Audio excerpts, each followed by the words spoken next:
workshop series. Like we said at the start, we're going to try and build a web app from scratch together, and that is Catbook. And today's goal is going to be getting more familiar with React, using APIs, and introducing a concept known as routing. Oh, this is not plugged in.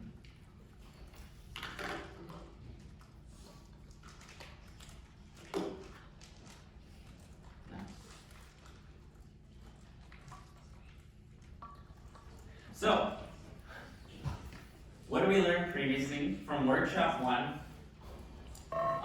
We built out this profile page in React. And that was kind of our first getting our hands dirty with React programming. It was definitely a lot. We just introduced JavaScript and then we jumped to this new framework known as React, and it might have been a lot, and that's totally understandable, but we had some experience there and hopefully we can get more familiar today.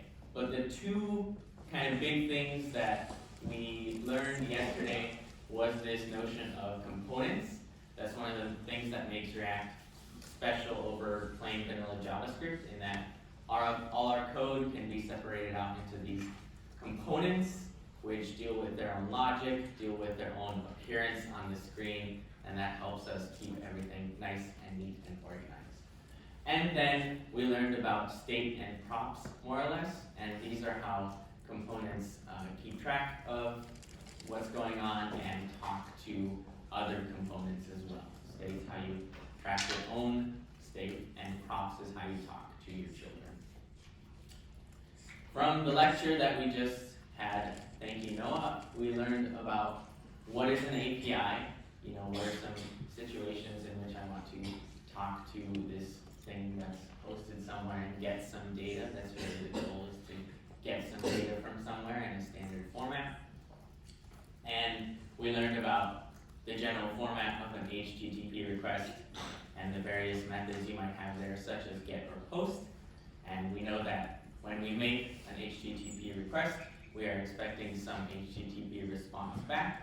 And when we are building our web apps, you're generally going to be making a lot of HTTP requests and hopefully getting a lot of good responses back. So we'll see how to implement that today. And then we learned a little bit about asynchronous programming and how when we're doing these requests and getting responses, they're by nature asynchronous. And so we need to know how to handle that in our code, since that's just how it's given to us. What are our goals today? We're going back to Catbook, so love it or hate it, here we are. Hopefully you get to appreciate it a little bit as we progress. But first goal, primarily, is just to get more familiar with React. Totally new library, a lot going on, but we're going to be head deep in the code today, so hopefully it clears things up. Then we're going to learn how to interact with an API from the front end. So Noah touched upon this just a little bit when he showed the code that made those GET requests. And we're going to be doing that with Catbook today.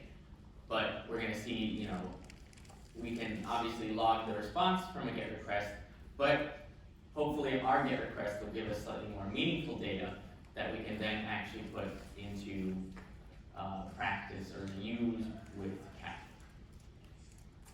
And the two main request types we're going to be focusing on today are get and post.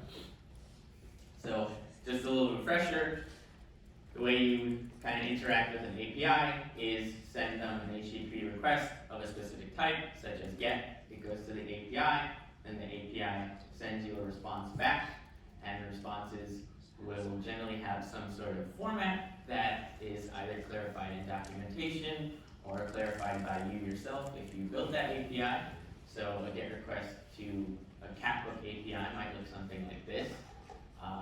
This would be the data for a specific story, which has obviously content and a creator, and then some other IDs just for identification.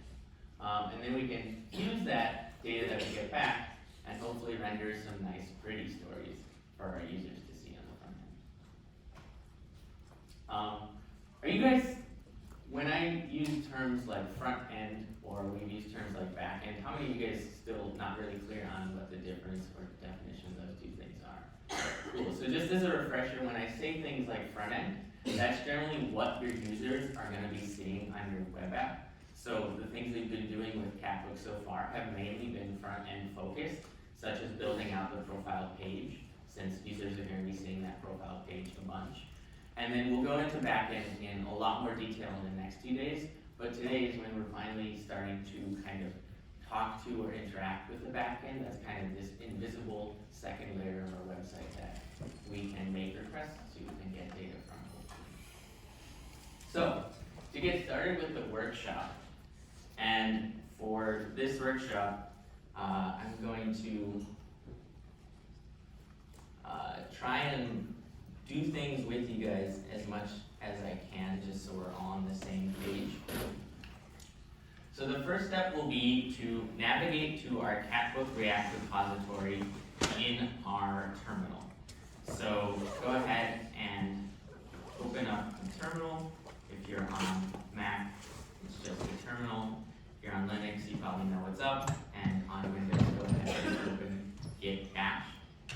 And so I just want to take a few steps back before we even get into running commands there and show you guys how I like to develop for the web. So one of the things that's kind of crazy about web development is if you're familiar with maybe Python or Java, you might have used something like Spider. You've got your code there, and then you can go ahead and run your code all in the same window. But web development is kind of crazy. We ask you guys to open up a code editor. That's where you're editing your code. And we ask you to open up all these terminals where you're running commands that maybe you don't even know what they do. And you also have to have your web browser open to see what's actually going on the front end. So in my case, I'm on a Mac. I kind of make use of the multiple desktop feature that I think also exists on Linux, and maybe Windows is working to implement it too. But I have my one terminal open here, and then in another desktop I'll have my web browser of choice open up so that I can quickly navigate between the two. And then in the last one, or in another desktop, I'll have my code editor open so I can quickly switch between the three things.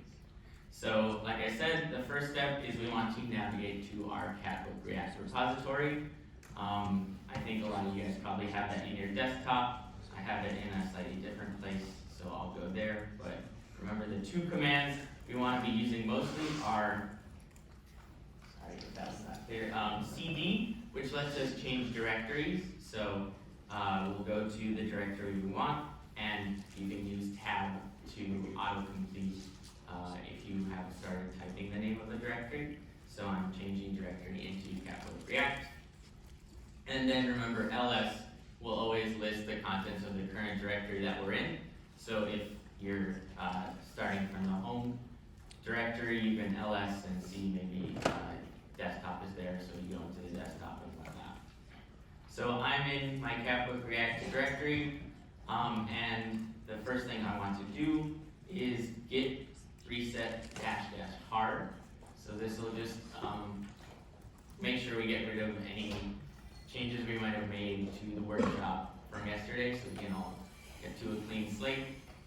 And after that, we'll git checkout to workshop to -starter. So I'll give you 2 minutes to go ahead and get to the workshop to starter. And if you have any difficulty with that, go ahead and raise your hand so that staff member can come and assist you. And when you're done, go ahead and look up so I know that you guys are there.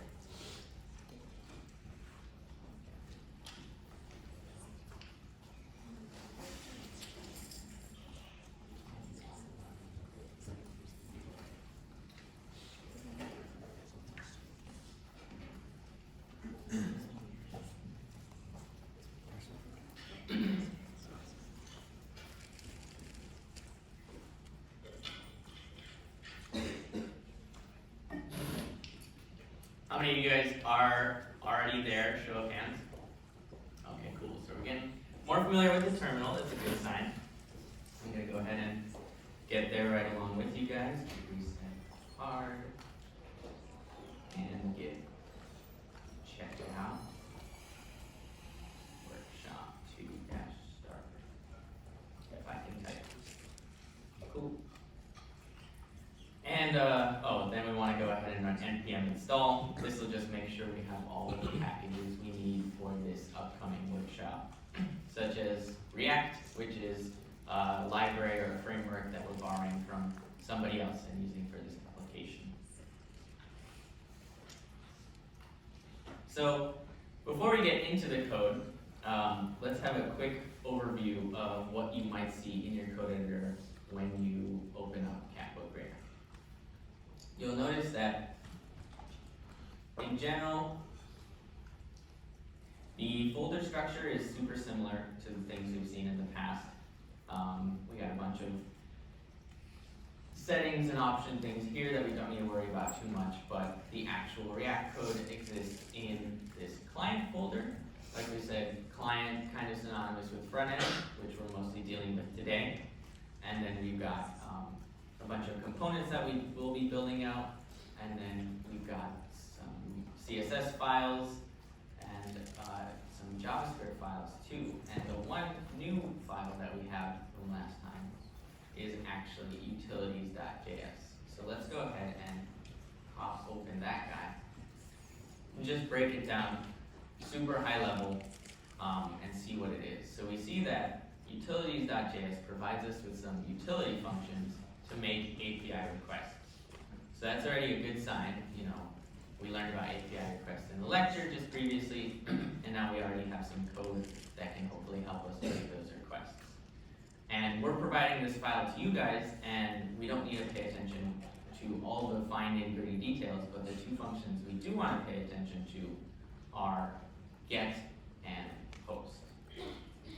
And so let's look at get for now. We'll see that it takes two parameters as input. Do you have a question? Okay. If you guys do have questions at any time, feel free to just shout or stop. It takes two parameters as input, this endpoint and some params for that specific request. And it builds up a full path, and the important thing that it's doing is making a GET request via this built-in JavaScript function called fetch.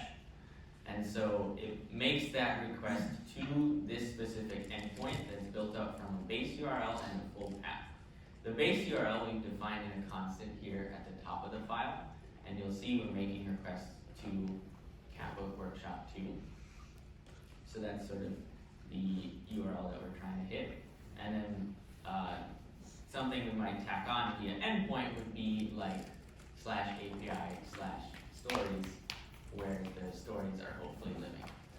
Then it does some other stuff like converting it to the JSON type that Noah was talking about, and also possibly error handling. But we don't need to worry about this too much. We just need to know that this utilities.js is providing us with the means to make get and post requests in our code.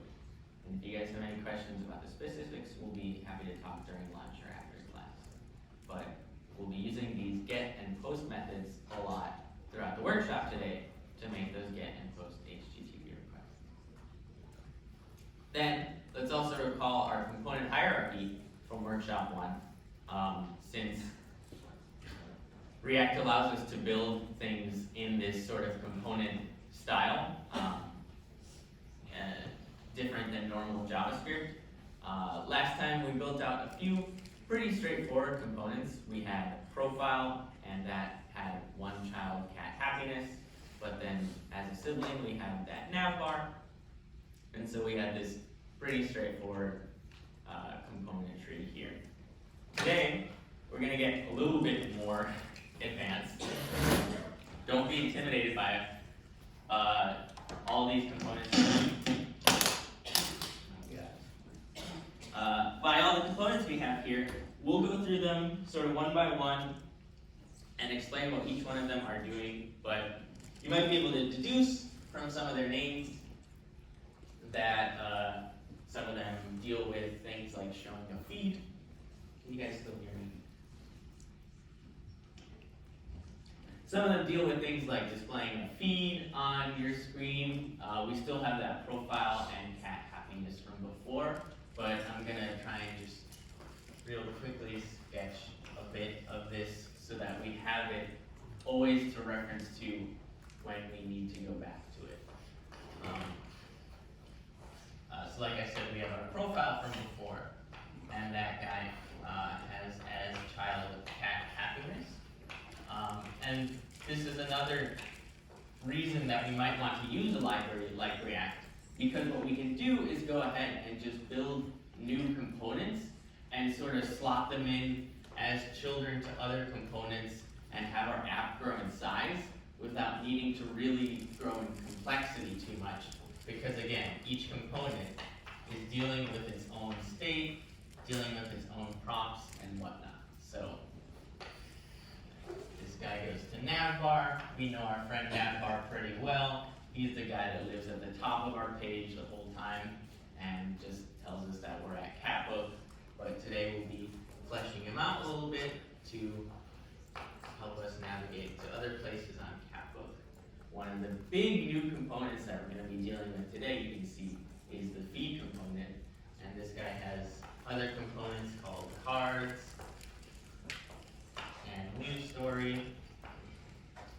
So you might be able to guess what those guys are going to be doing if you're an eager beaver. Then we got single stories and single comments and all that jazz, which is pretty exciting.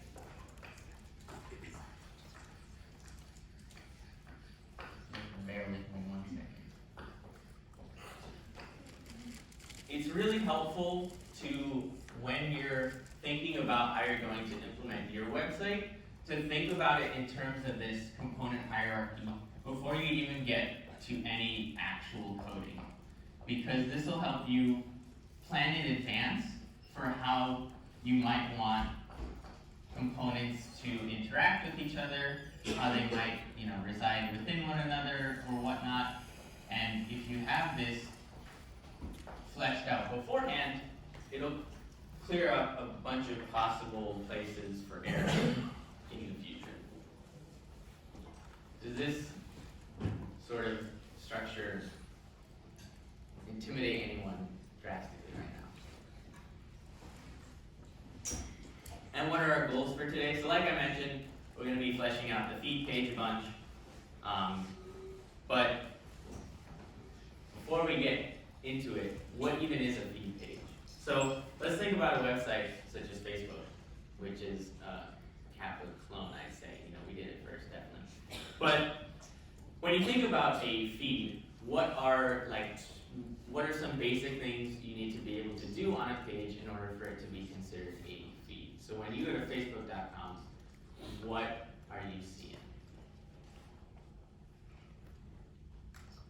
Yeah. Like multiple stories you can scroll through. Yeah, good. So we have a bunch of posts that show up from our friends. And this is kind of the foundation of a feed. It's called a feed because it feeds us these stories from other people. And all these things together help compose the Facebook or Catbook that we're so used to today. And the way we might see or obtain the data for these other posts is with a GET HTTP request. And so we'll see how we use that a little bit later today. And then you also need the ability to make your own post, because if you weren't able to post on Facebook, then there wouldn't be any post to see in the first place. And like with the terminology here, in order to make a post, we might use the post HTTP request. And so we can already start to see how the things we learned about in this previous lecture will come into play today when we're fleshing out our Catbook. And then we also want to learn a little bit about front-end routing, which is this new concept.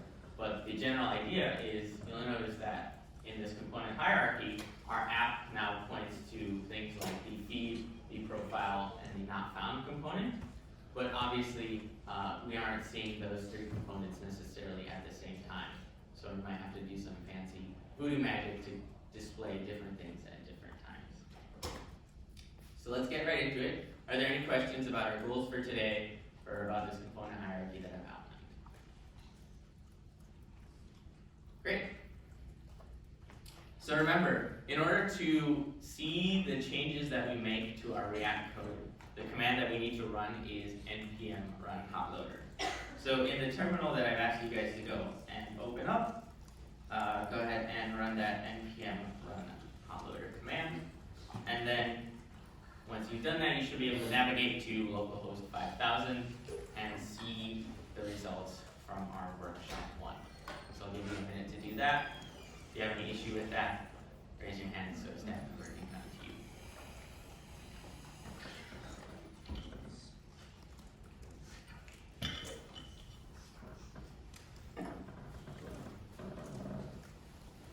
So I'll go ahead and do it too.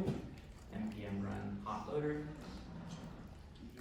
It does some fancy stuff, packages up our React code, and then I can go to localhost 5000 and see that cathood profile page that we built yesterday, which is a great start.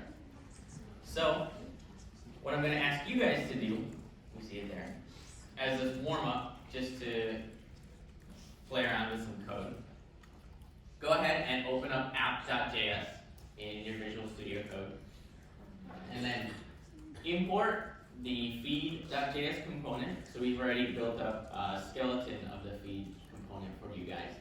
So import it in app.js, and then render the feed there instead of the profile component. So I'll give you 1 to 2 minutes to do that. Then, if you still have your hotloader running, this is what it should look like when you open up, or when you switch back to localhost 5000.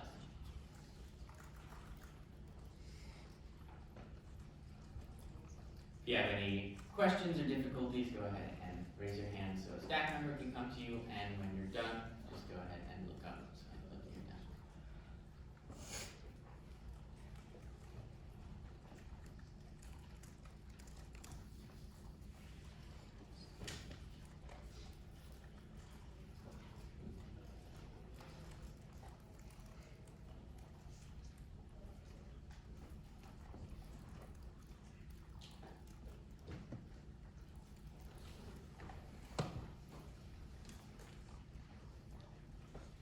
You'll notice that in the code for this workshop, we have a lot of to-dos outlined for you guys.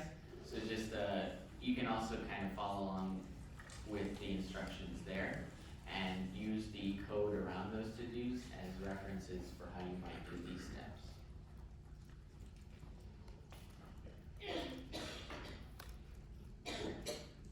How many of you guys would like more time on this? Alright, I'll give you 1 more minute.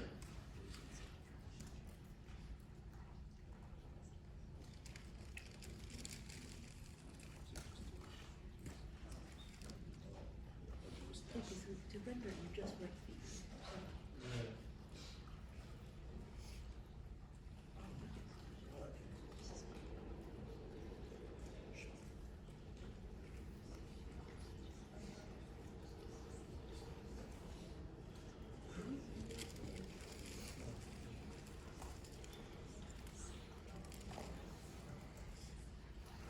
Alright, let's go ahead and walk through it together. So here is my code. I'm going to find app.js, which lives in components. And we'll see that I first asked you to import the feed. So we have a bunch of other imports surrounding it, so I'm going to steal the import from profile and go ahead and just change it out to feed. And I know this will work because if I look in that pages section, we can see that we have that feed component right next to the profile component. So that's how we'll do an import. And then we have to render feed instead of profile.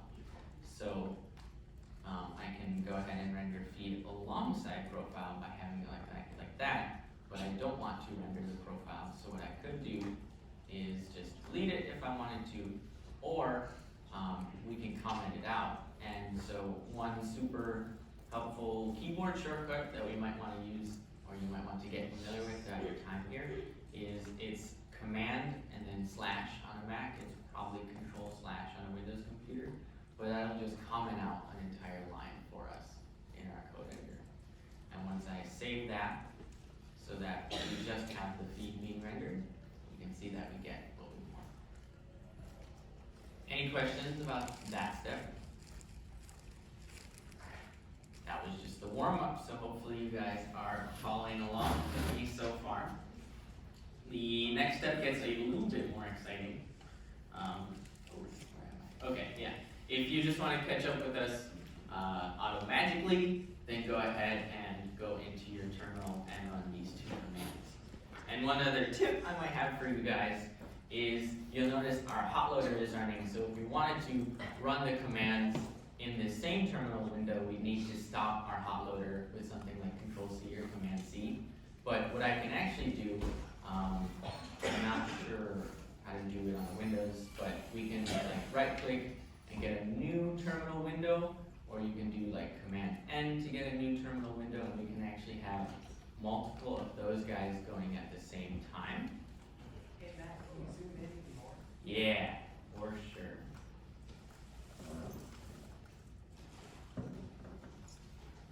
Can everyone see that? If you can't see that, raise your hand. Okay, and then, like I said, we'll go back to the Capbook repo. Mine's in a different place than yours, so don't worry too much about it. But when I'm in that repo, I can actually go ahead and run commands in this guy. And you'll see the hot loader actually responds because there are code changes that happen. But this is nice because it lets me keep the hot loader running, but actually go ahead and do other commands as well. So I said we can just check out workshop 2, step 1.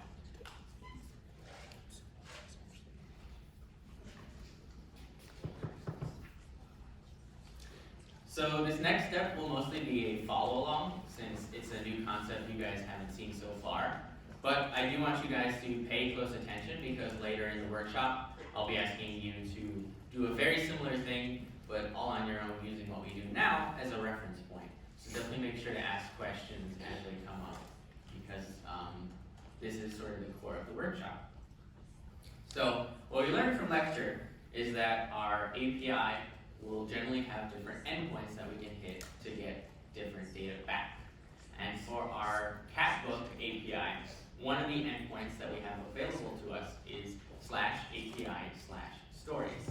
And normally when you're reading documentation about an API, or you're the one that's making it, you need to know kind of what you want to pass into that API endpoint and what you sort of expect to get back from it.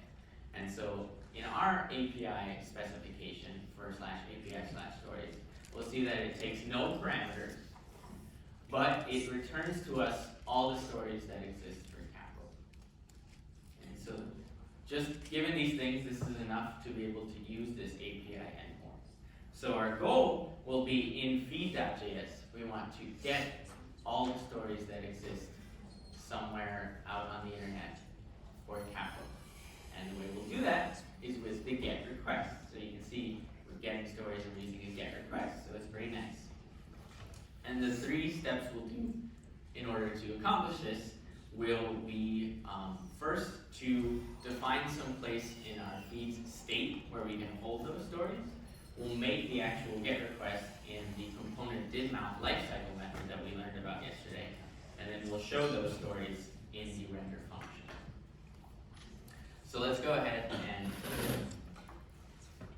jump into our code and open up feed.js. So this might be a little too zoomed in. Is that all right if I have it at this level of zoom? More zoom. More zoom. A little, okay. Anywho, this is our feed component. We can see it looks much like other components we've been dealing with so far. It's got this class definition, it's got a constructor, it's got a component didMount method, and it's got a render method. And for right now, all the render method does is render the this text, just so we know that the component kind of exists there. But what we actually want to be doing is getting stories from an API endpoint. And a nice way to do that is a nice place to hold those stories is actually in our state, because what we said about React is that it'll do a re-render whenever our state changes. And like we learned from the lesson on asynchronous GET requests, the GET request can take a bit of time to actually happen. And so if our state starts out with like an empty array for stories, then it'll render one thing.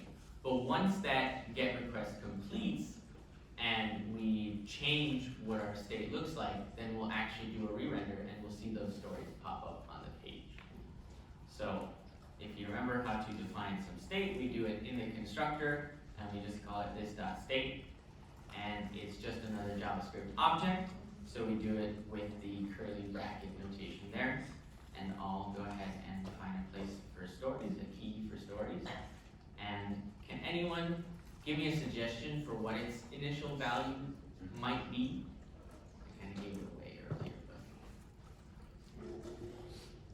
but you can shout it out, raise your hand. Empty string. Empty string is a good idea and would probably work for our use case, but is there another sort of type that we learned about that might be better? An empty array. And can you tell me why an empty array might be better? Yeah, she said we're going to be holding a bunch of elements. We're going to be holding a bunch of stories. And so generally what we want to do is kind of stay consistent in our data types. So if we know that we're going to be holding a bunch of stories, and we know in JavaScript we can hold a bunch of things using an array, then it'll also be helpful to start out as an empty array so that whenever we're dealing with this.state.stories, we know it's an array. Does that make sense? Then we've gone ahead and defined state to hold stories. That to do is done, easy. Next is to implement a get call to retrieve those stories and assign it to state. Hey Matt, can you turn up your brightness? Turn up. Yup. Can I? Does that work? That would be crazy. Oh yeah.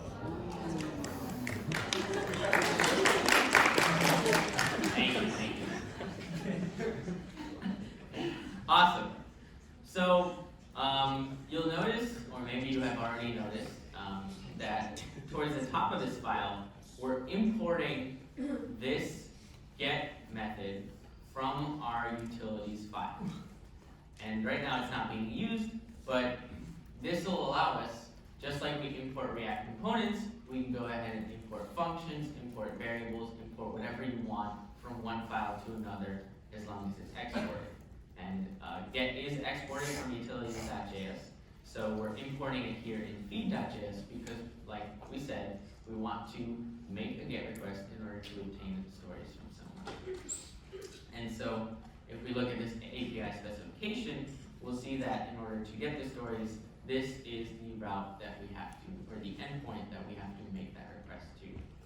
So what I can do here is call that get function just by typing get and having those parentheses.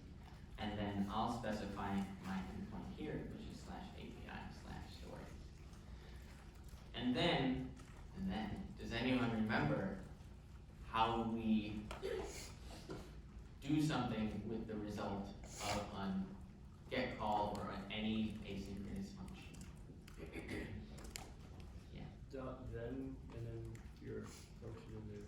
Right, so we do a .then, and .then just takes, Visual Studio Code is telling me a lot more info than I need to know, but it's telling me it takes a callback to execute. So remember, we see callback, we think function, so we're going to want to pass in a function, and the function that I might pass in is one that takes one parameter and does something with that parameter.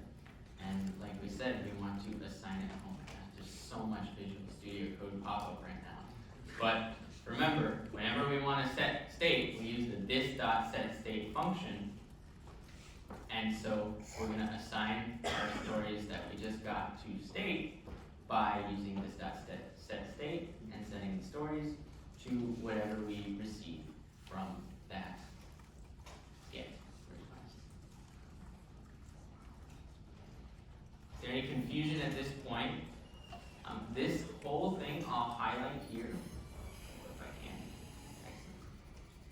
all that I've highlighted, this is a function that I'm passing in to the .then, which will get called when my GET request completes. And it's an anonymous function that we learned about yesterday, so we haven't named it or anything since we only need to use it in this one place. But all it does is it takes in stories and then assigns them to state. And the last thing that we want to do is render that raw stories data from state. And so I'll use a helpful built-in JavaScript function called Json.Stringify.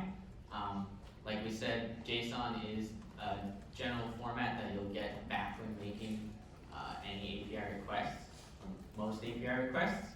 And JavaScript has a Json.Stringify function that will allow me to kind of display the stories that we got in a much prettier fashion. You guys might try and do this.state.stories directly, and if someone wants to go ahead and try doing that without Json.Stringify, maybe you can raise your hand and tell me what you get on your screen when you do that. But if we do that, go ahead and head to localhost 5000. How many of you guys are seeing this on your screen now? Go ahead and raise your hand if you do.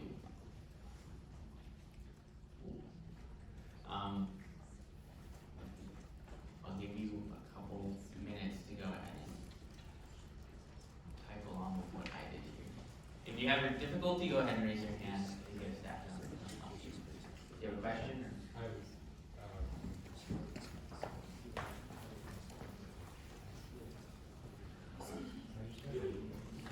Yeah.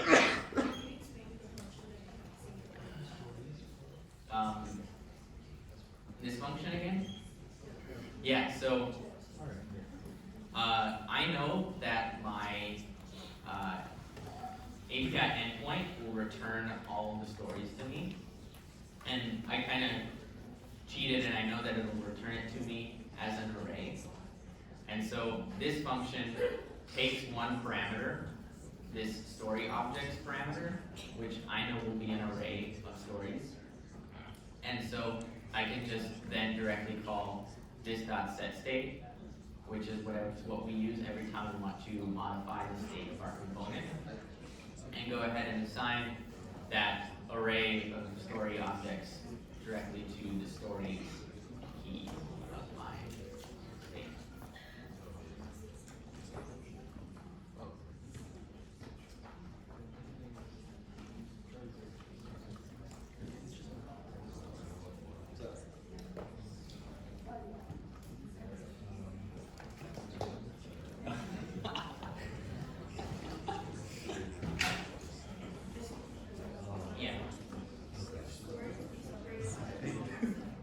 Yeah.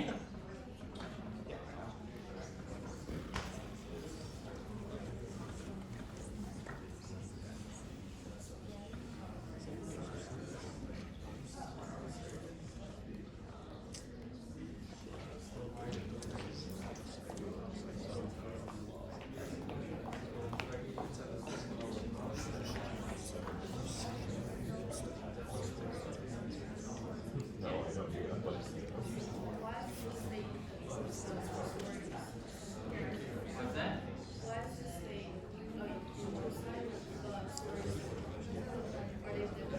This here? Are you saying like why is it like this? Yeah.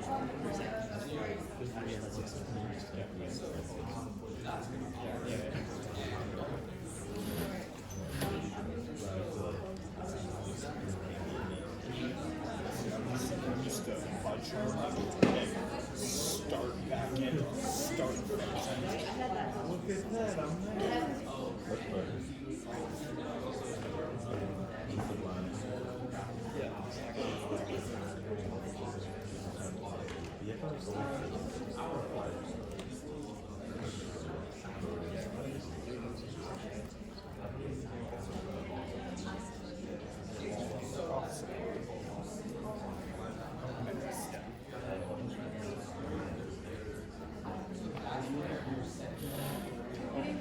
This is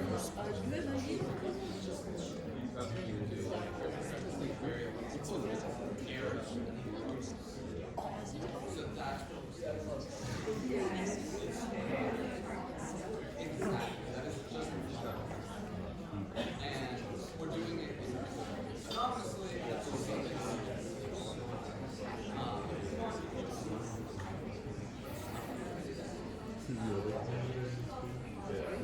of hands, how many of you guys would like more time on this? I'm gonna stay here. How many of you guys are caught up and see those, and see this guy? Raise your hands if you see this guy in your logos. Okay, we're getting there. That one.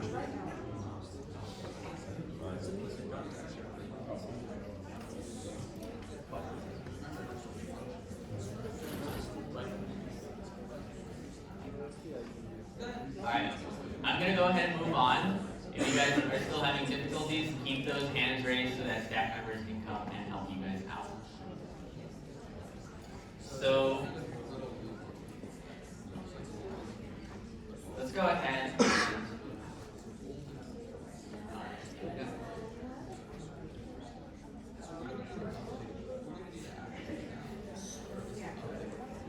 And if you guys just want to catch up and see our code directly, we can go ahead and run these two commands to check out to the solution that we have.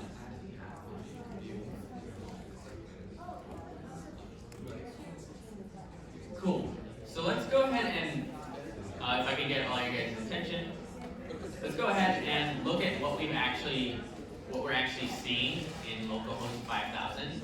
So we see that it is an array because we have this square bracket at the start and square bracket at the end, and at the end of every line we've got this comma, and it's an array of JavaScript objects, right? And so what these JavaScript objects represent is actually the stories that exist on Catbook. And you might be saying, you know, when I go to Facebook.com, I don't see a bunch of JavaScript objects telling me that Bob has posted hello world at 3:53 p.m. What's going on? And what's going on is that when we're talking to our API or our backend, it's generally keeping our information, our data, in a format such as this. And so when we make a GET request to our API for something like the stories, for example, it's just going to go ahead and give us back that raw data in this pretty ugly format, honestly. And what the job of the front end is then to take this fairly ugly format and turn it into something that looks much more presentable, or something that the user can actually understand. We can break it down and we can see that, you know, one of these individual objects has something like a creator name, and it has some content like a post on Facebook might have. And so we'll probably want to use these things eventually and display them much cleaner. And it's also got a bunch of other different stuff like an ID, which we might use later. But we are getting the things we need. It's just up to us to display it in a slightly cleaner format. And the way we're going to do that is with the component known as singlestory.js. So what I want you guys to do on your own is still stay in feed.js, but now go ahead and import the single story component. And then right underneath that Json.Stringify line we did, or you can replace the line if you want to, go ahead and render a single story component and pass in two props, creator name and content. And the way you might know what props that single story takes in is if we go to the single story component, we've got these helpful sort of class definitions for you guys that you can refer to. And we see that single story takes in at most 3 props, an ID, a creator name, and content. But for right now, I want you guys to just supply 2 things, creator name and content, and then render one of those guys here in the feed. So I'll give you 3 minutes to do that. It's almost lunchtime, but go ahead and work on that until then. And try and get to that.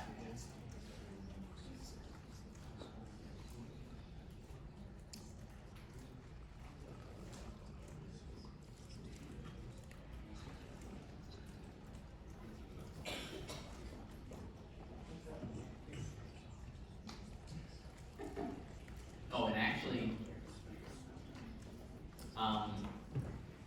you're gonna need to also fill in some of singlestory.js, because right now it doesn't do anything with those props, but it's up to you to go ahead and use those props and render them in various HTML tags so that the end result is something a little like this.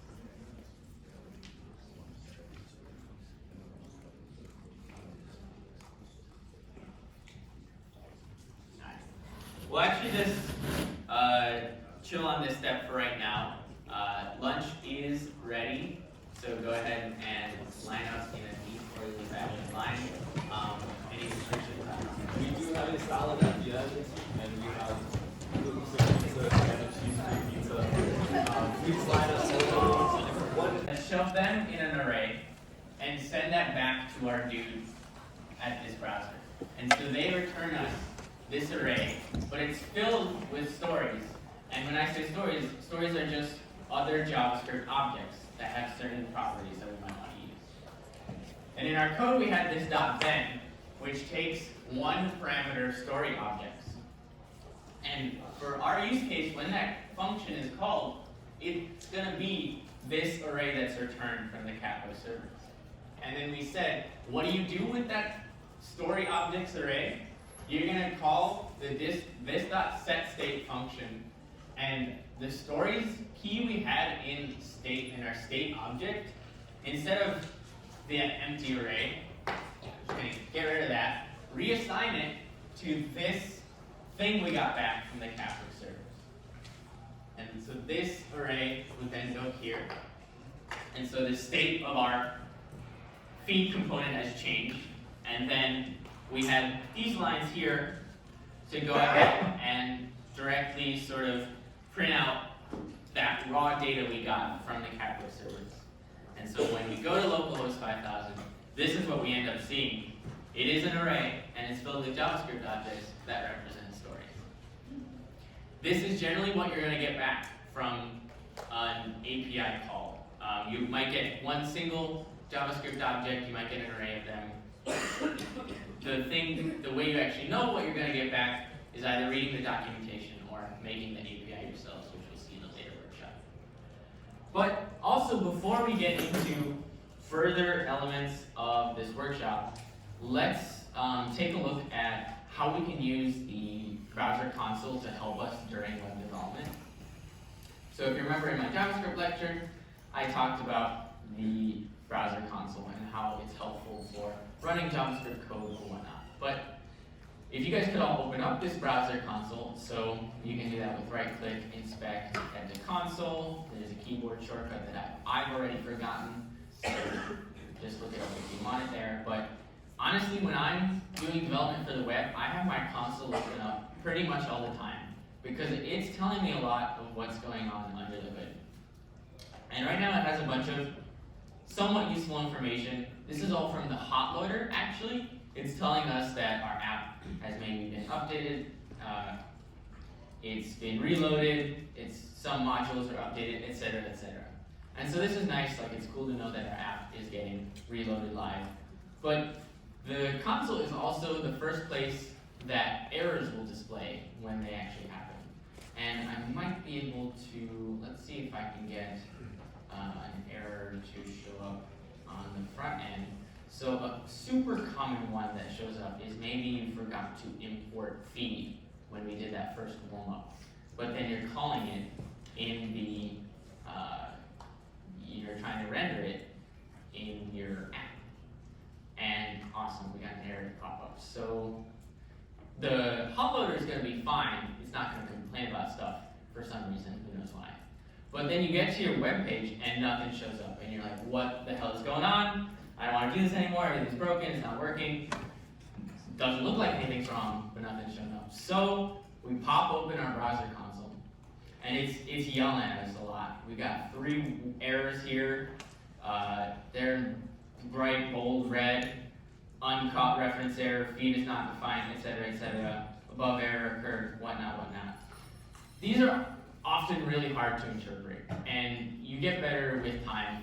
So right off the bat, we don't expect you to know what's going on. But they give you some indication, or you can kind of try to decipher them to tell what's going on. And we have the fact that feed is not defined at app.render. So we can head over to app.render, and we see feed, but it's telling us it's not defined. What does that mean? How do I define feed? And then you can kind of think, oh, before I can render this feed object, I have to kind of have that. I have to import it from somewhere else. And so I have to make sure I have that import line there. And then after that, everything loads nicely. And so we can continue on our merry way. But for the rest of this workshop, I think I'll try and keep the console browser console open so we can see if any errors pop up when they come up. Sometimes you'll get errors even before they hit the browser in this hot loader. I don't know one that I can force off the top of my head. These are usually like syntax things. Maybe if I skip the return here, what happens? No, it's looking not successfully. All right, cool. But anyway, this is another place to check if like your code's not running. Then this will scream errors at you as well, and you can kind of try to decipher them to tell what's going on. So we'll use those for the rest of the workshop. Any questions about those 2 things? Super helpful throughout the rest of this class. So let's get back to the task at hand. What I asked you guys to do is, now that we have that raw data from the Catholic server, we want to go ahead and render it in a slightly prettier way. And so the first part of that was using this single story component. And I asked you to import it in feed.js and render it with a dummy name and content. I'll go ahead and do this first part with you guys, just so we can all be on the same page. What's going on, right? All right, feed.js. And so instead of that raw data, I want to use a single story. And like, if you recall, I said we pass in a creator name and content. And I have it imported, so we should get a single story. But all it says is this is a single story. It might be kind of hard to see. But that's because if we go to the single story component in the code, all the render function says to do is render text, this is a single story. So my task for you guys is to, in this single story.js component, use those props we passed in and render them so that they show up on screen instead of some filler text. This is a single story. Now, side note, the focus of this workshop is not CSS, so we have provided a bunch of CSS classes for you guys to use, but you will need to import the CSS files along the way, and then just use them where they feel appropriate. So I have outlined which classes to use for this portion, and as you can see, I believe one of the to-dos for this step is to import car.css. So we're actually borrowing some CSS from another component, but we'll use it in this one. So I'll leave this up here, give you guys 4 to 5 minutes to try and get this to show up on your screen. And if you have difficulties, feel free to raise your hand and get a staff member to assist you. Do you have a question or looking for a staff member?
A good reference point to look to is cat happiness from yesterday. So if you remember there, we took some cat happiness prop that was passed in and rendered it in our, or used it in a render function. And so that component still exists in the code today. So if you want to look at how to use props and render,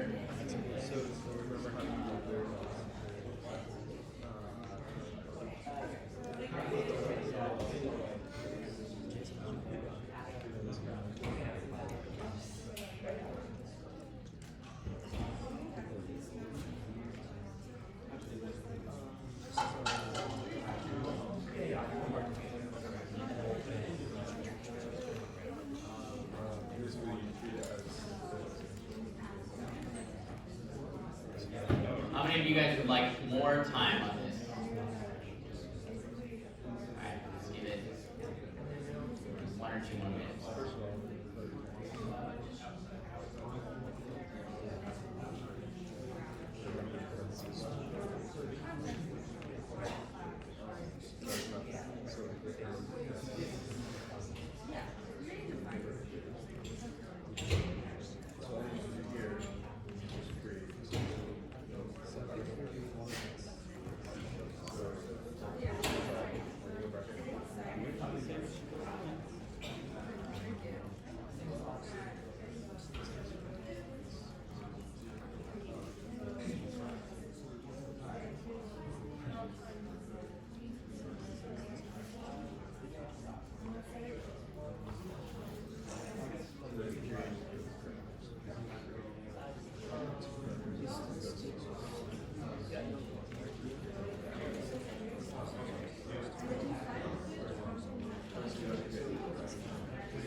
Alright, I'm going to go ahead and catch up to where hopefully many of you guys are at.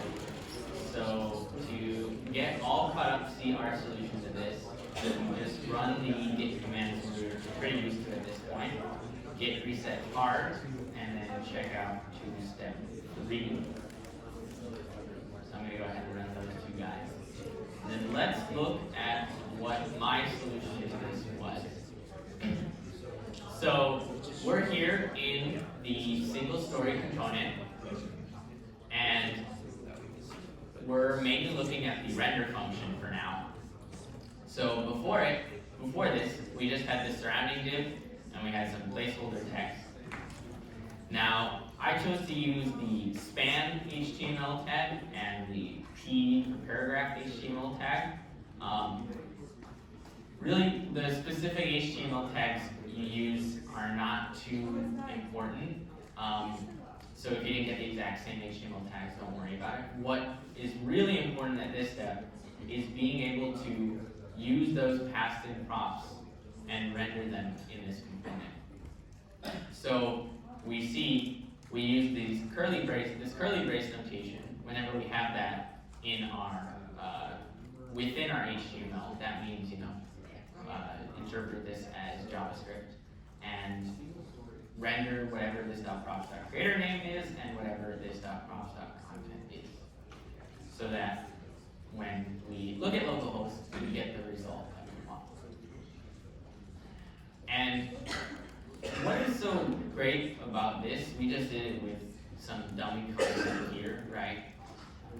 One way to think about components is that they're kind of like templates for actual parts of your website. And so if I just copy paste this single story and change out the creator name, change out the content, then we can see that we get 2 stories that pop up on our main page here for right now. And we could just repeat this ad infinitum, passing in a different creator name and a different content every time. And we don't need to really write any additional code because it's rendered sort of dynamically from the prompts that we pass in. Does anyone have any questions about how that's functioning?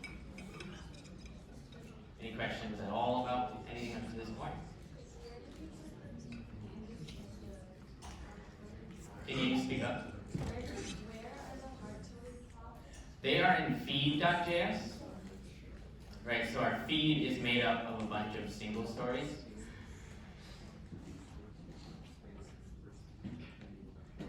Cool.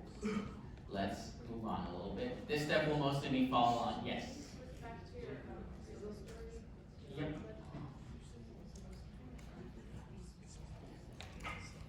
Feel free to also, I don't think I have it in the slides, but you can always check out to step 3 to just catch up to us.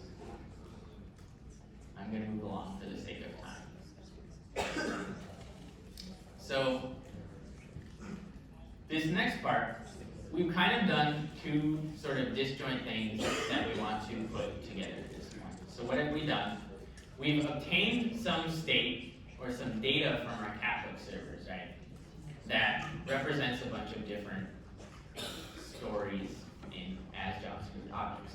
And we've also built a single story component that has the capacity to render a creator name and some content. So naturally, we kind of want to put those 2 things together. Take the data we have from our state and the nice pretty appearance that we have from our single story component and smash them together so that it all renders nicely. How do we do this? What do we have as our starting point? We have an array of objects. Right? In our state, we have this array of story objects. But what we really want is this array of components, right? This sort of list of single story components where every single story gets a different creator name and different content. So, can somebody tell me one maybe array method that we learned that can go from an array of one type to an array of another type? That might be useful in this case. I know you know it.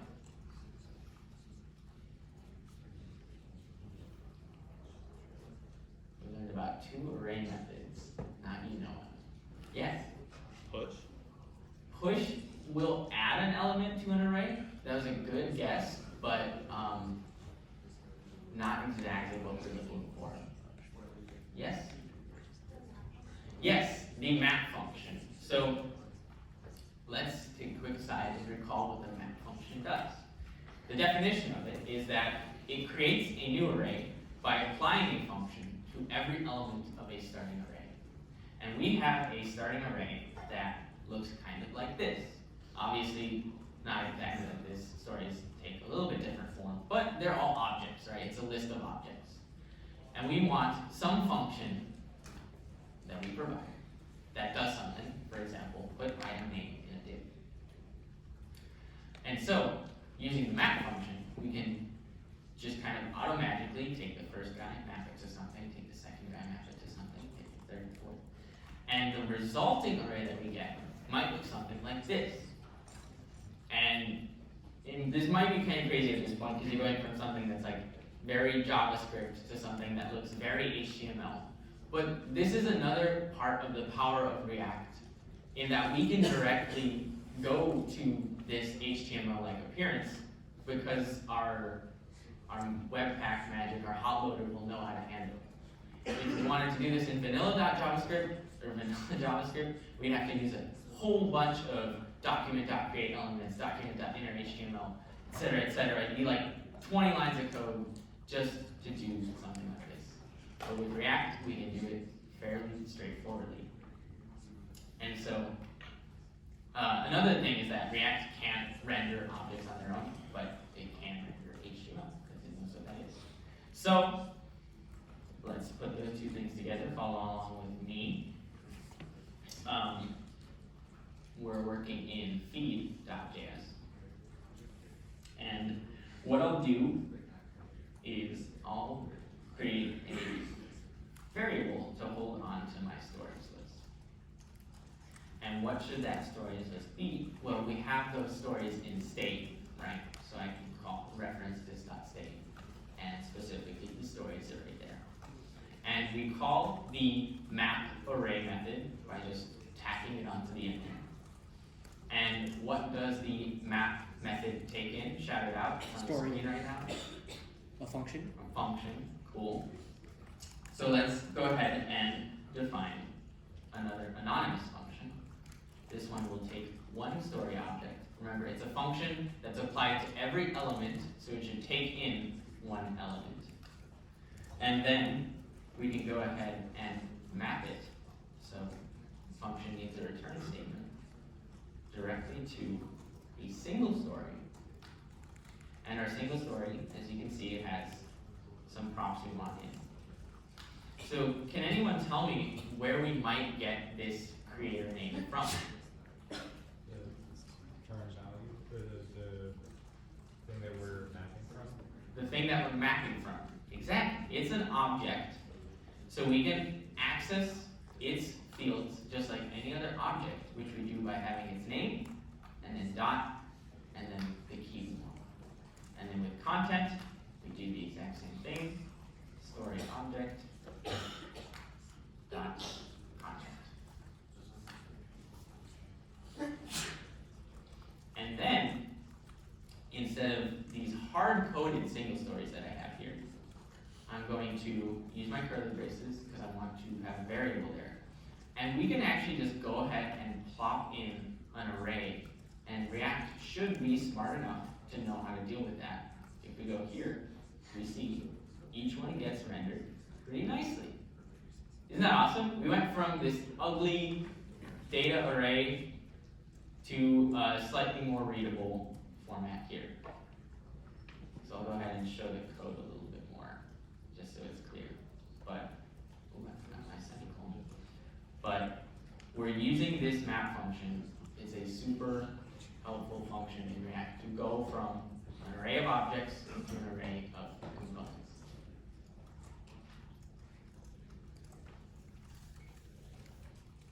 And you'll notice one thing that happens is our console is yelling at us again, but this time it's a warning, not an error. Warnings are better. We could ignore them if we wanted to. It tells us each child in an array or iterator should have a unique key prop. So this is just a good React practice. You don't have to do it, but when you do this map function and map two components, you're supposed to pass in a unique key to every component so that React itself can distinguish between those guys, if maybe they have the exact same appearance. So one way I can do that is with something like story plus maybe like the creator name. This isn't guaranteed to be unique. Let's just go ahead and say the best practice will be, one thing you can do with the map function is actually have each element take in 2 parameters, and the second one being an index. And so when we define our callback function for map in this way, we actually get access to an object and an index every time. And that index is the index of that element in the array. So I can do something like that, and we'll refresh and we'll see that it's no longer anonymous. We can use the React dev tools here if we want, that you guys all should have installed as homework. See what our component hierarchy looks like, and we can see each one of those guys gets a unique key for React to distinguish. Yeah. How does it know to iterate the index if we haven't like made a for loop or anything? It's just the way the built-in map function works. When you pass in a callback that just takes one parameter, it just iterates through and calls it on that one parameter. If you give it this second parameter, it'll intelligently change it every time. Good question,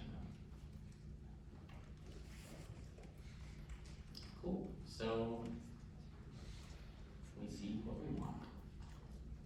Yeah, question. So if React encounters an array, it will render it just as, it will render everything one by one. In Precisely correct.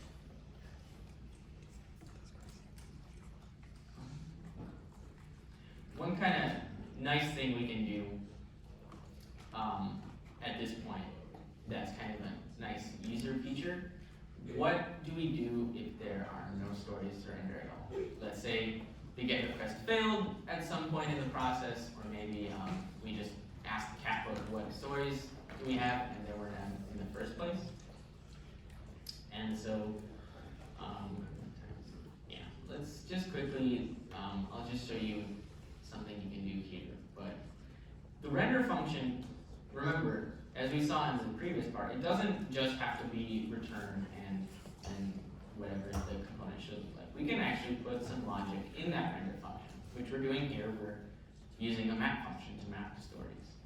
But something I can do is maybe first say, if our stories length is 0, meaning like we don't have any stories, then I can do an early return and just return a div, for example, that says there are no stories. Oh no. And then once a function sees a return statement, any lines after that don't get executed. So if I were to comment out this get function so that my stories always stays as this empty array, what do you guys think is going to show up on my Catholic page? Just shout it out. Nice. What's that? We'll get the helpful message there. Cool. Any questions about that? The solutions will have a slightly different approach, which is another totally valid one that we can do. Let's check it out. If we go ahead and can everyone run these 2 lines here, I'll give you a minute to do that so we can all catch up.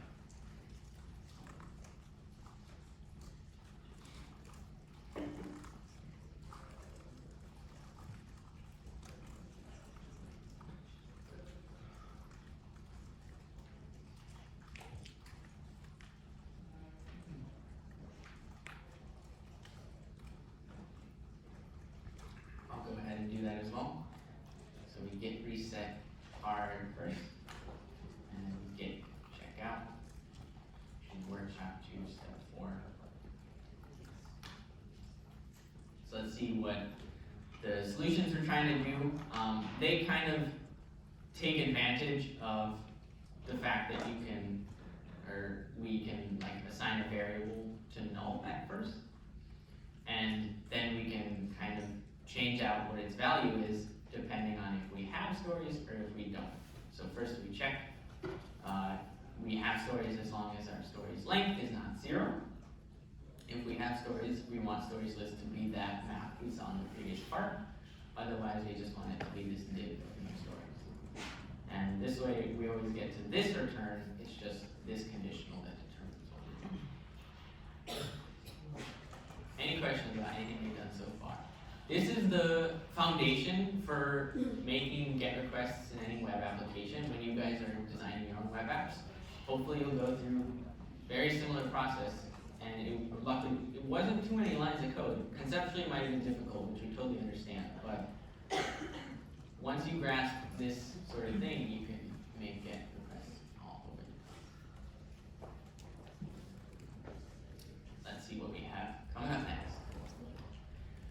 So, kind of done with GET requests, but now we need to work on post requests, right? We saw that Catbook already has some stories for us to view, but we can't actually add our own new stories yet. So how do we go ahead and do that? Well, first we need to refer back to our helpful API documentation. And in our case, we have an endpoint for posting stories. It uses the post HTTP request method. And we can see that as output, or sort of what it does, is post a new story, which we expect. And the parameters it takes in is just content, which is a string. So using that information, we can go ahead and try to implement a post request in code.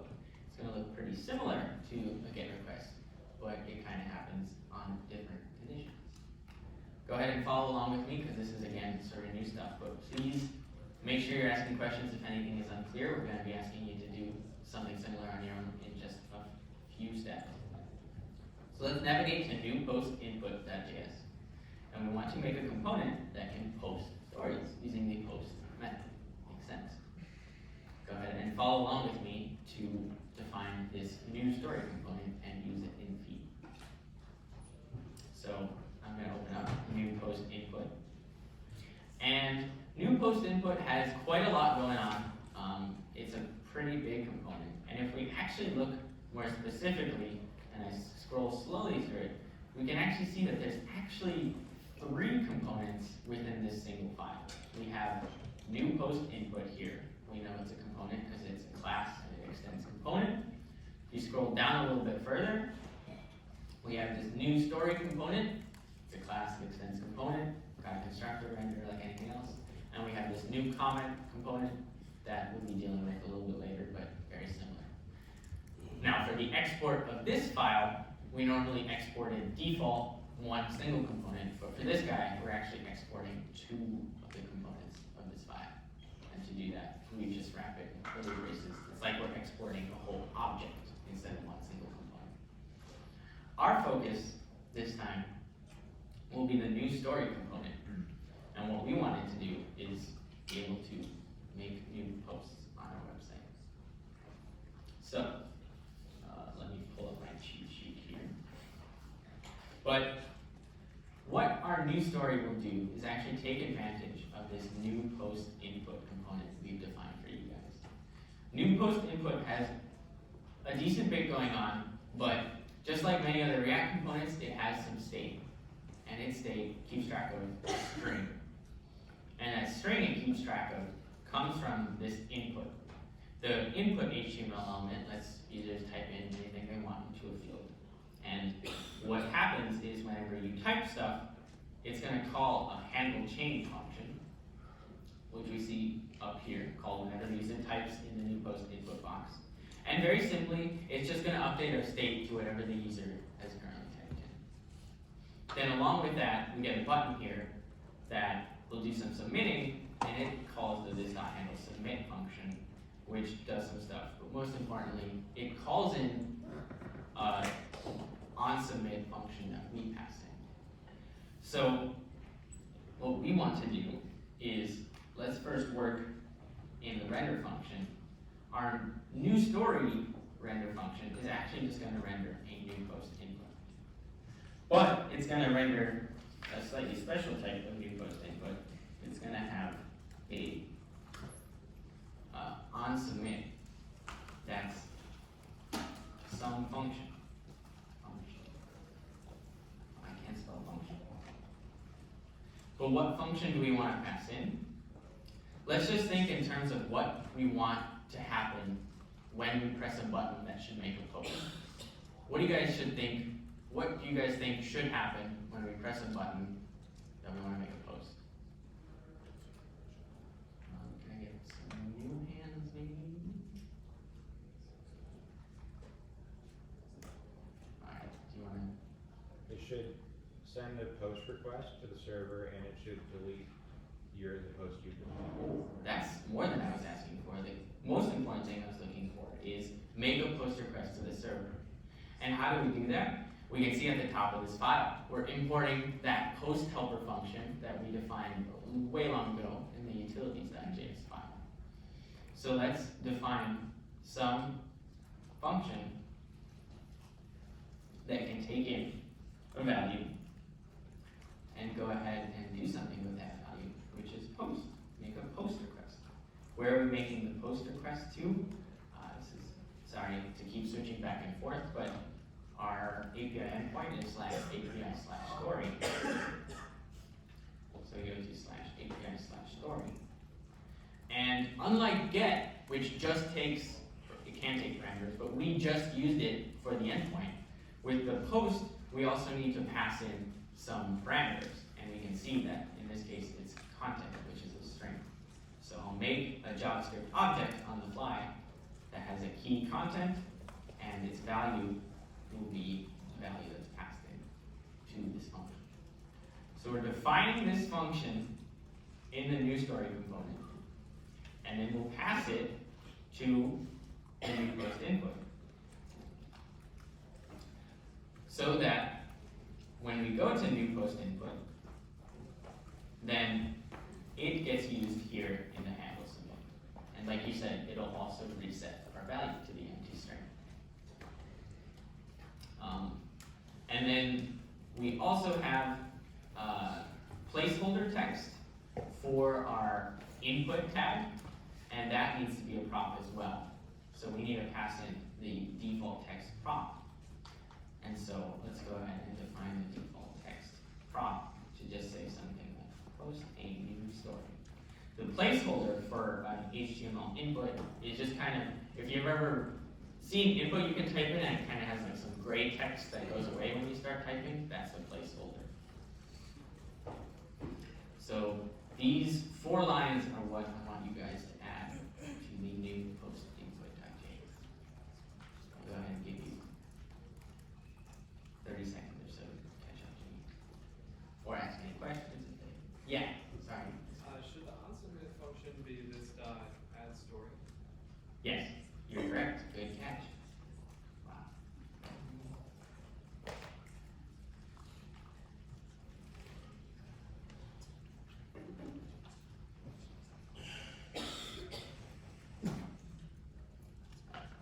Should all of that be returned, or is it Like return here. at the beginning? Oh, wow. Look, you guys know what's up.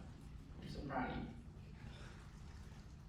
And we need a semicolon. I'm missing my semicolons left and right. I apologize, but like I said, they're not strictly necessary. Cool. Once we've gone ahead and added those lines, the next step was to use it in feed.js. So how do we use it? Step 4 tells us to import new story. So I see how single stories are imported. I'm just going to go ahead and steal that a little bit and do it from new post input. So it's kind of weird here. It might look a little strange. You'll see new story and new post input don't line up, whereas things normally do. And that's, again, recall, because we didn't do export default. We exported 2 things from new post input. We exported new comment and new story. And so actually we need to do something a little bit different.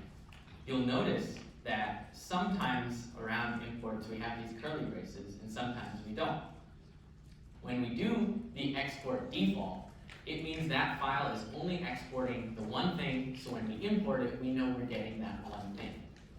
When we export multiple things as an object, when we import, we possibly need to specify which of those things that was exported that we want. In this case, we want just the new story export. So this syntax here is very similar, or is exactly the object destructuring that we talked about in the JavaScript lecture. We're taking from new post input, and we just want the new story part of the object that was exported. Once we've imported it, we can go ahead and plop it down in our render. And the magic is that once we put it in a render, we should see it show up, and we should even see it function, because the new story component is the one that's handling all of the logic. So I can say, hello world, and then hit submit, and then be very sad when nothing shows up. But can somebody tell me why it seems like nothing showed up, or nothing did show up? Let me try and get a new hand. Any guesses?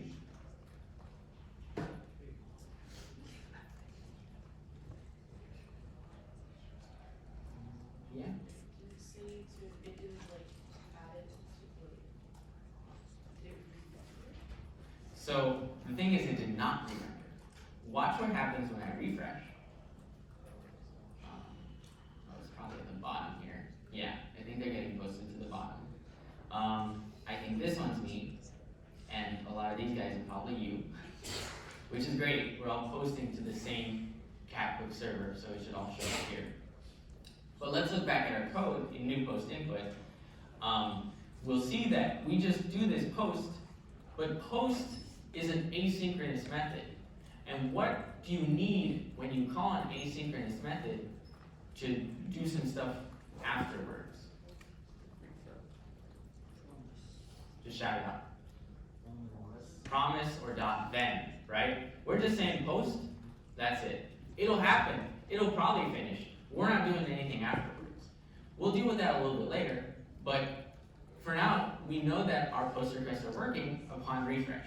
We can do another one and say yeet, submit, refresh, and it'll show up at the bottom. And just to show that it doesn't do anything, test 25, that nothing happens upon initial submit, I've submitted and it did not show up. But it is working, we can refresh and see it. Nice. Any questions about that post request there? Yeah. Could you go back to the feed.js code? Yes. I don't have parentheses around this guy. It might be advisable to have to let React know that this is HTML to return. But that's the general gist of making a post request. It's very, yeah, that's all. So you have not added the new story component, or? I have. It's right here. Oh, I see. Yeah. And it is above that storage list. I could, for some reason, if I wanted to, right at the bottom, just flip that order. Our page refreshes, and then we'll see we have to scroll all the way down to the bottom, and we get it here. So they are rendered in order. Any questions about what's going on?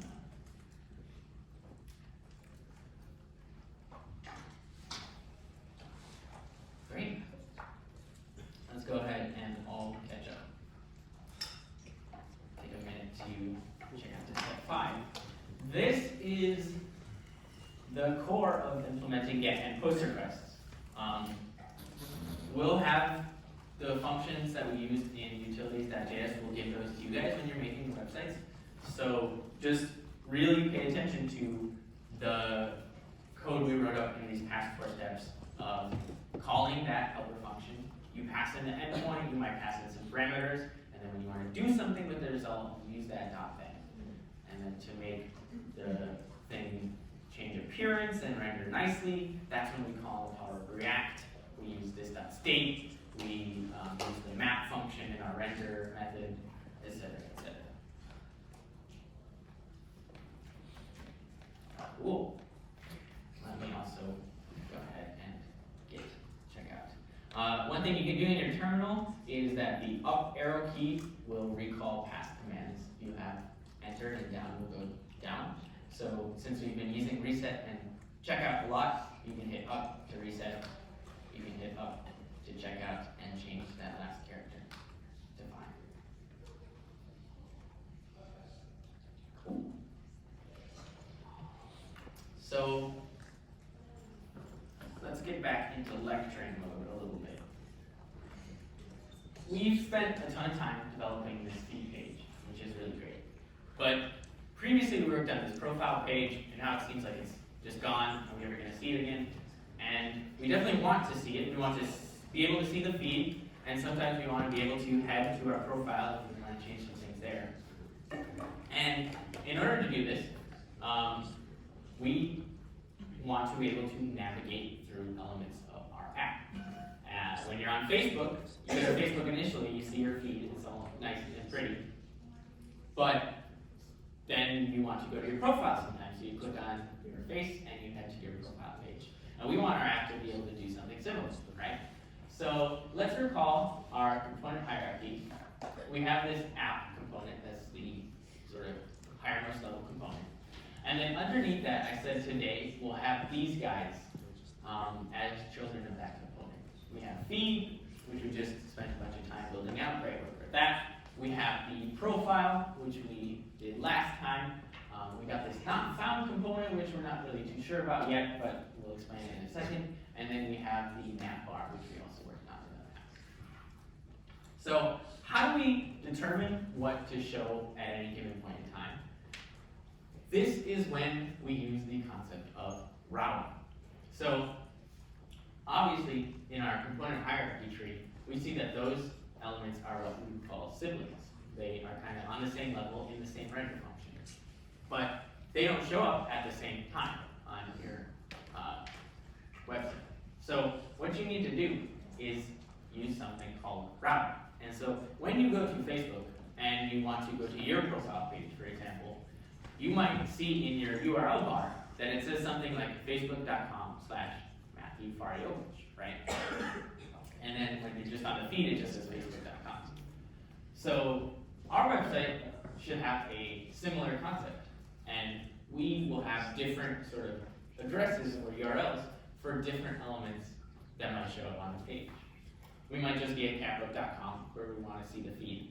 We might want to see our profile, in which case we head to capbook.com/profile. Or you might be like super confused and you might head to capbook.com/ASDF. And in that case, we should still present the user with something pleasant, but tells them there's nothing here, why are we here, go away. And this is the concept of routing, in that we look at the URL, or your app will look at the URL you're currently at, and then do some thinking and be like, I want to display this to the user, or this. And in order to do that, we're going to be using the reach router library. If you want to learn more about it, you can head to that URL, but we'll go ahead and see it implemented right now. The way it works under the hood, just like I explained, is you have your URL that's in this address bar, and then your app actually gets access to it, and specifically the router component is one that we'll be using that kind of like takes it and reads it and be like, the end of this says /profile. What should I do with that? And so maybe I should send them component A, so I'll render that. Or if it says /nothing, then I'll render component B. Or if it says ASDF, then I'll render component C. This is kind of similar to when we had stories or no stories, right? We said if there's no stories, render this thing. If there are stories, render this thing instead. But now, the thing we'll be conditioning upon is the URL. So let's go ahead and implement that now. The purpose of this is for app navigation. That's kind of the motivating factor that we want to do here. So, the general principle is in app.js, so again, that's our high-level component, and it'll have these guys as siblings. We'll use this router component that the library provides to us to do that conditioning. And then in navbar, we'll do that afterwards. We'll implement link components that serve as links to go between those pages. So, let's go to app.js, as I said. And we want to import router first. So, like with any other statement, I'll go ahead and type import router.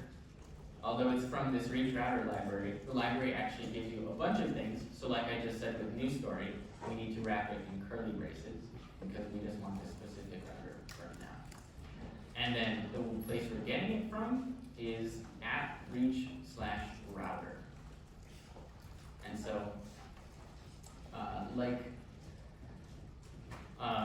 to kind of explain upon these, froms, when it's within your local app, you'll probably be using some combination of // or //. But since this is a library we're taking from, we can just directly name the library, and we get access to that component. How do we use that component? Let's head down to our render function and go ahead and plop that router down. And what it does is take the various pages that you might want to display as children.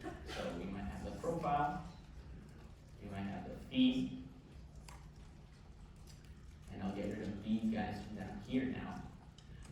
we also need to specify, we don't want it to display at the same time.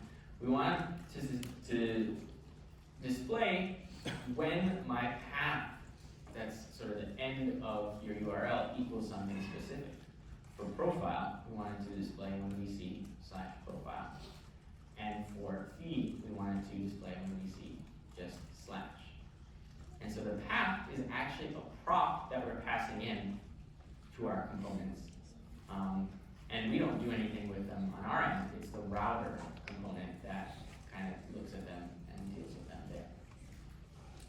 But if, just like any other component, it has state and props, probably doing a lot of stuff under the hood. So that when we add this router parent here and add the path props there, and then go to our page here, if we go to localhost 5000/profile, I really hope that we see our profile. And we do, which is super cool. And it's exactly the same profile component that we built out yesterday, because it's literally just the profile component that we smack down in there that gets rendered when we see this in our path. So by default, we had to be just /route, so we see the feed. Basically just a fancy if statement. If this is your URL, show them this. If it's profile, show them this.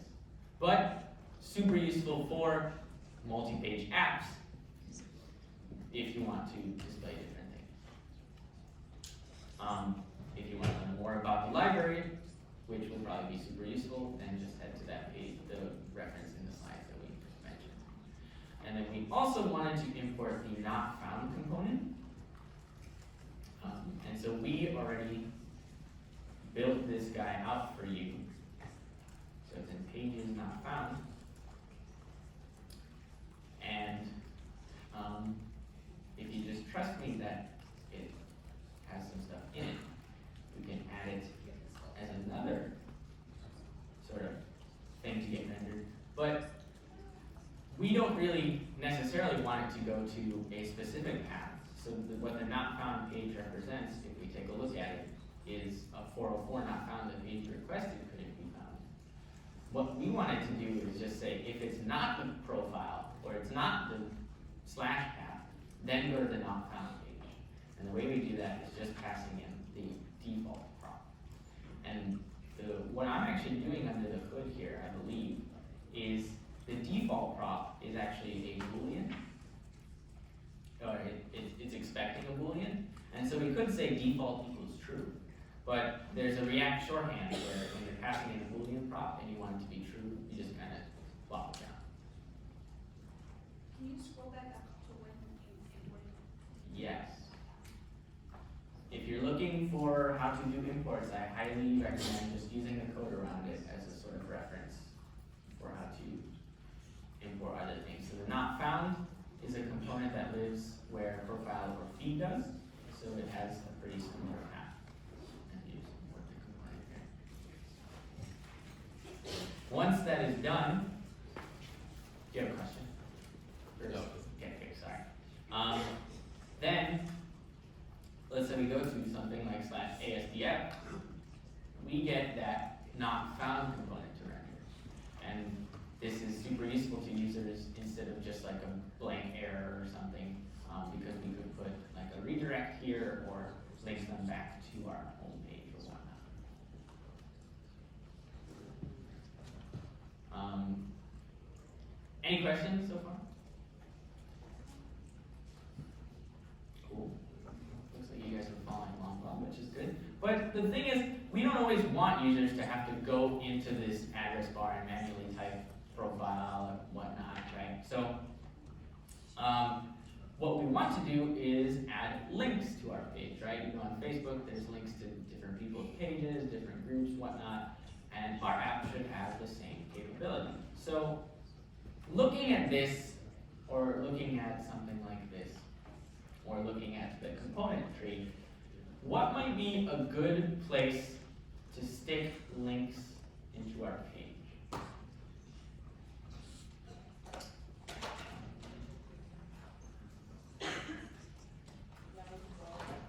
Okay, I heard it. Yeah, the navbar. And can you tell me why the navbar might be a good place?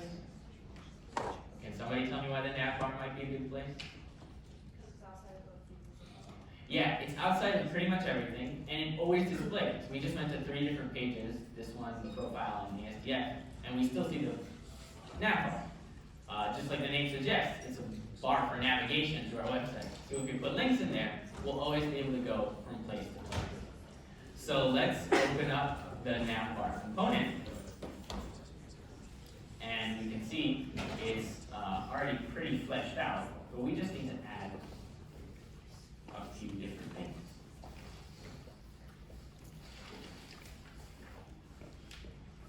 So the component that we use to link from place to place is unsurprisingly called the link.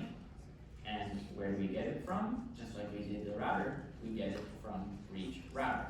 And so you'll see we're using that curly brace around link again, so that because the reach router library exports a bunch of stuff like router and link, so we need to specify when we want which one. Quick show of hands, how many of you guys are following along with me and everything's working out somewhat well? Okay, good. I see a good number of hands. Just making sure, I don't want to be going crazy. And then we can just use that link element. And this is actually an element that can take in some content, and it'll take in, say, like home text. And the way we specify where that link should take us to is with a nice, aptly named prompt called to. So when we want to go home, it should take us to just slash. When we want to go to the profile, take us to profile. And this is profile. So give you 30 seconds or so to type that in.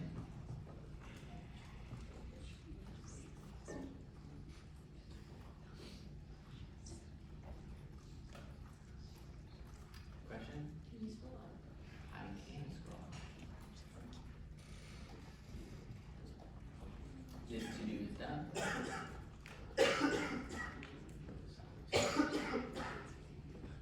And once we've added those lines, we can see we get some of these here. They're not very pretty for right now, but again, CSS is not supposed to be so choppy. But we click on them, and they take us to places that we want to go, which is super cool. What's up? What's the difference between that link component and the A component that's built into HTML? Yeah, good question. So I think the A would work as well, but what actually happens, you'll kind of notice that when you go from like home to profile and back, it doesn't look kind of like you're going from one website to another, right? There's kind of some loading time there. It looks kind of a lot faster than maybe directly linking to it. Like if I did just slash right now, there's some load time, right? So link does some stuff under the hood to kind of like force some stuff into our URL bar. And then the router takes over and it's like, oh, I'm at a different route, render a different thing.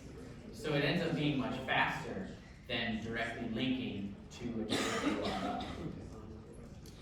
And that's the benefit of that. You might be using an A tag.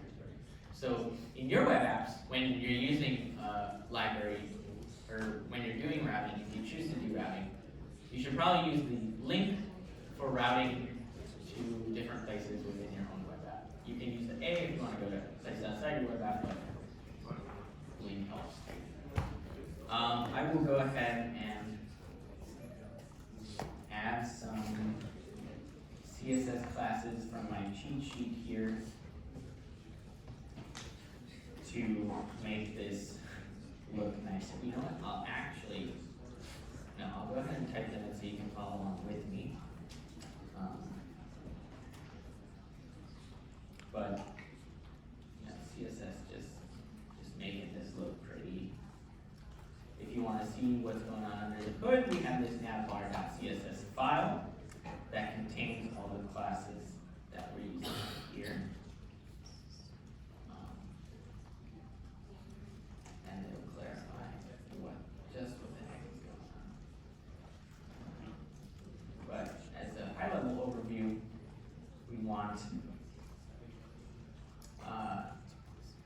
our links didn't look too pretty, so we're gonna add this navbar-link class to it that makes them look a little bit more readable, a little bit less ugly, a bit more appropriately sized. We put them in a navbar container to make sure that they can live together, and then we inline block both this container and the cat book title so that they can live right next to each other. Cool. Yeah, for sure.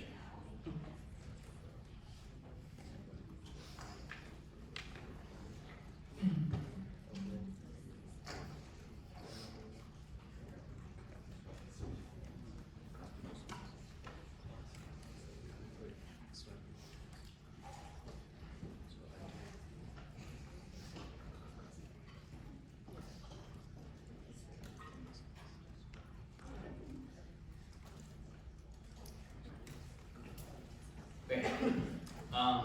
You can feel free to just catch up with us again using, we'll go ahead and check out to the next step, step 6. So go ahead and run these 2 commands in your terminal because next comes the fun part.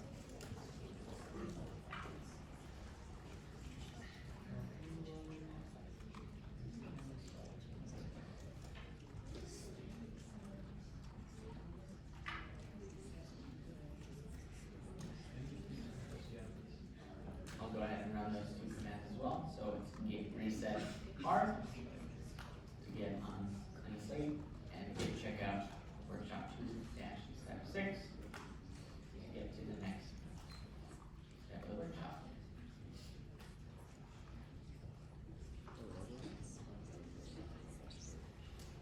What is the next step of the workshop, you might be asking? Well, this is my favorite part because this is the part where we make you do all the work. So, I'll present you with the next 3 steps of this workshop. And we're gonna let you guys work on them kind of at your own pace, using the things we've learned from the first steps of the workshop. But the focus of these next 3 steps will be to work on comments. So, we've implemented stories, that's great, but sometimes you're on Facebook, you know, your friends post something that's super funny, and you want to go ahead and react to that, say, haha, so funny, XD. So, we need to attach comments to all of our stories. And the way we do that ends up looking very, very similar to steps 1 through 4. If you remember steps 1 through 4, we worked in feed.js. We defined some state to hold stories, and we did a GET request, we assigned some stuff, and did some re-rendering through those steps. If you think about a comment, one way you can think about it is that every story now becomes its own mini feed.js, right? Within a single story, you need to get the comments of that story. You need to, make a single comment function, maybe to render a single comment, and then map from array to component what, right? So that high-level overview one more time, because this is what you guys are going to be doing now. First thing we did was practice that GET request, or use that GET request. We did a GET request to /API/stories, and we got all the stories from the Catholic service. Then we built out the single story component. You guys are going to be building out the single comment component, but we had that component to take in some props and render some data that we had from this GET. And then we mapped from this .state, which was just an array of JavaScript objects, to an array of React components. So, another important difference to point out, definitely look to stories as a reference, but one thing that's different is our API documentation is slightly different. So, whereas with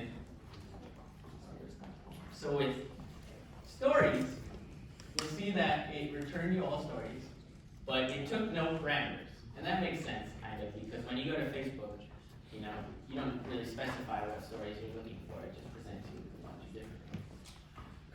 are a little bit different. They're tied to stories, right? You can't just post a general comment. That would basically be a story. So what we need to do is pass in a parameter with our GET request. And the parameter we pass in is parent, which is a string type.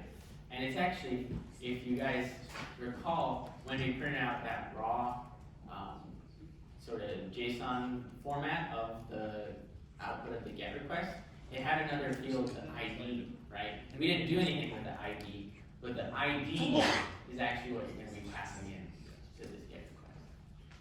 And post is very similar. When we post a comment, we tie it to a story. Oh, sorry, this text is wrong, but you know, attention, you know what posting a comment does. We need to tie it to a specific story, so we pass in that story, parent story ID, and we pass in the context as well. If you want to, if you've forgotten how to pass in parameters with your GET or post request, just look back to the new post input.js file, where we passed in a parameter with our post request. And it's done in the same fashion for GET. And we'll have this API up on the board while you guys are working on that. You can see the difference there. So, what is your task should you choose to accept it? There's a lot, I admit. But we have helpful pictures for you guys, and we'll have tips too, and this is a high-level overview. And if you look in the code, you see a bunch of to-dos that kind of take you step by step. But step 6 is very analogous to step 1 of the workshop. We made a GET request for stories. Now we want to make a GET request for comments. The place you guys are going to be doing this is not in feed.js. It will be in card.js. This is a new component that we have a skeleton for you guys, but like I said, treat card.js as a mini feed.js. So your feed is made up of a bunch of stories. Each story has its own comments. It's kind of like this recursive structure. Then, once you get that raw data, you can render them just like we did in stories. If you want to make sure your GET request is working, use that Json.Stringify method. Or if you're ambitious, you can, just for this step, just go ahead and render them raw like that. And then, instead of using the single story in feed.js, you can now use the card, which might need to hold single story and some other stuff. Step 7 will be analogous to step 2 that we did in this workshop. So we went ahead and implemented single story there, which at first we took dummy name, dummy content. Recommend you guys do the same, and then use that single comment in card.js like we used single story in feed.js. Lastly, go ahead and implement, and you can also do that map here from the raw data to the single comment component. Finally, step 8, we'll be implementing new comment in new post.js and using that in card.js. So like we did with the new story input, this is the same thing except for comments, and we have skeletons and to-dos for you in those 2 files. This is what it should look like at the end of each of these steps. And so I will either keep this screen up while you guys are working, or we have some general tips for you guys. So make sure you refer to feed.js, singlestory.js, and newstory.js. Files you worked on together, now you'll be working on by yourself. Again, styles classes are provided. You're just supposed to use them where needed. Definitely ask for help if you get stuck along the way. Or you can just go ahead and use these 2 git commands to get to where you need to go. I will write up the API endpoints on the board so you guys can see those while you're working. But are there any questions before I give you about 20 to 30 minutes to work on this by yourselves? Work on your own pace. You can work with the person next to you. Try yourself before asking staff. Questions?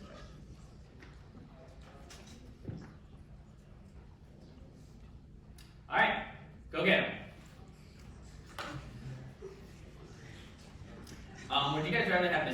page up or the pictures of what it should look like at the end of every step? If you want tips, raise your hand. And if you want the pictures, raise your hand. Alright, that's tips. If you want the pictures, you can just open up the slides on your device.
Good enough.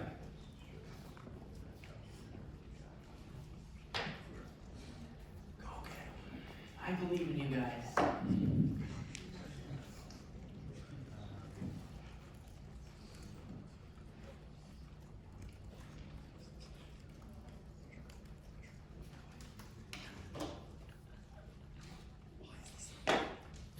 What's the CSS for the card container? Like, I want the box. Card dash container. Oh. The capital C. Feel free to look into that .css file for something that might be.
do a color, and then you can do like this letter.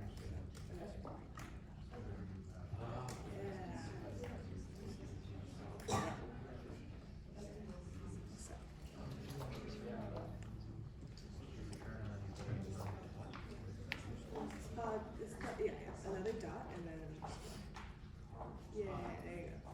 But you wanna like when you pass in the programs, you wanna give it like a key value here. So you wanna name this parent. Yeah. So the parent.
As in what, people can't see this? Yeah. Just kick it down, kick it down.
Can you post it?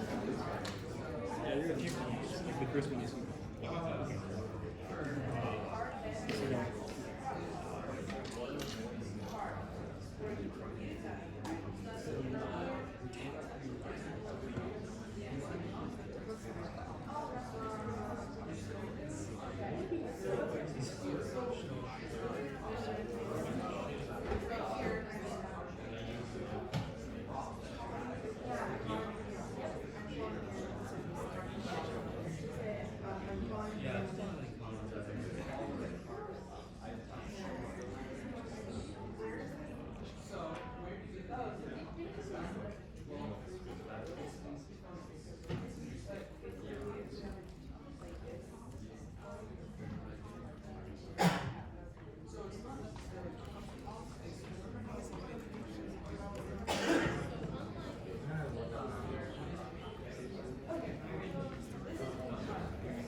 There we go. Comments. Comments.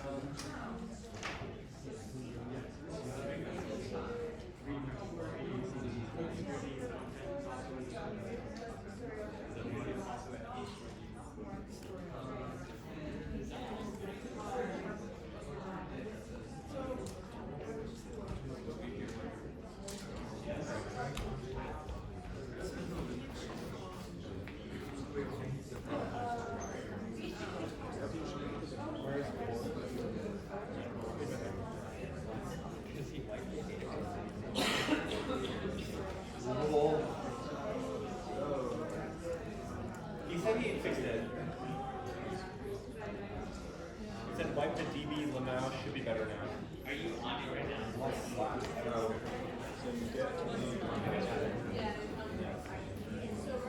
Hey, record. Oh, Oh, it's green.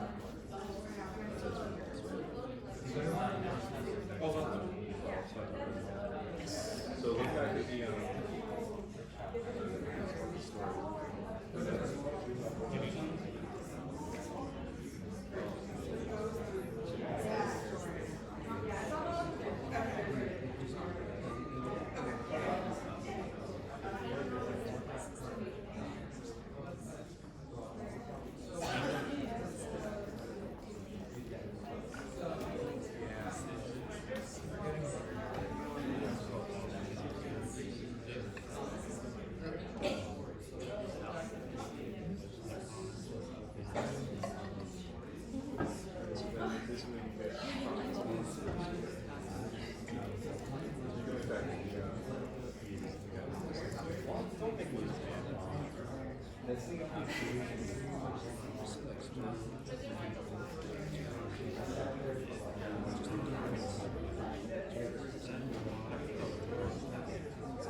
Someone has to.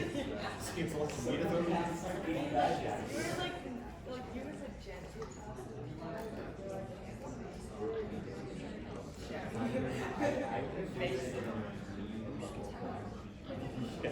you can go.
I would do it.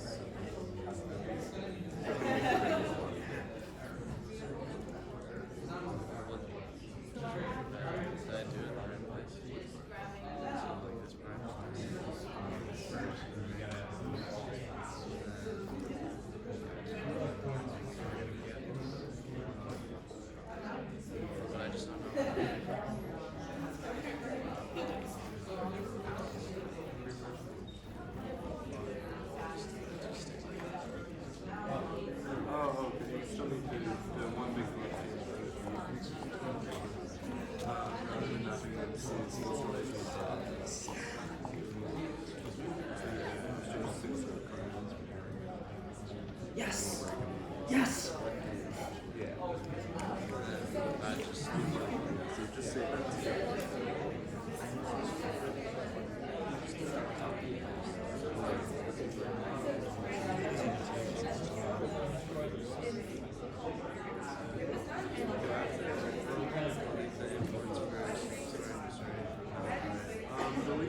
You don't need to. But if I can. Okay.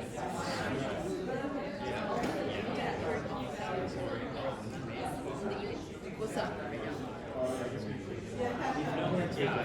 What? I've implemented public, we've implemented all of this. Oh, like, wait, honestly, like everything. So, Wait, are you doing, were you doing this way sixth grade?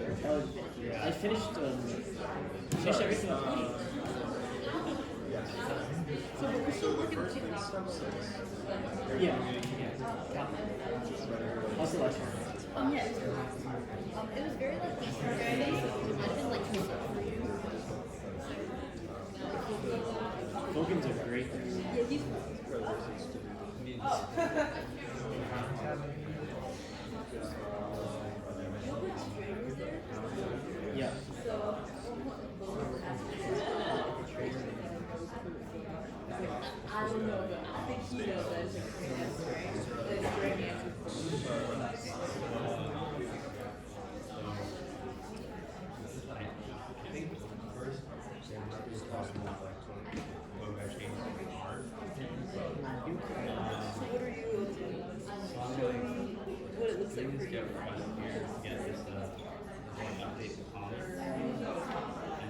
this is what it looks like. Okay. My feed, anonymous. I go home, go to my profile, and it's And then if there Wait a are minute, so where do the comments go? they come from various components. So this is the feed component, and in each feed component, there is the following things. There's the nav. Well, that's not a thing. You have to always do that. There's a new host input, of which two subclasses are new story and new comment. So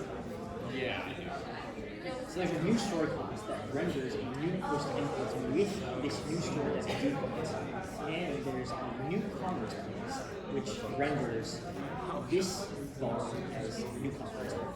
then like once you've done this, And I've got functions to post a new story when I press submit, and a function to post a new comment when I press submit.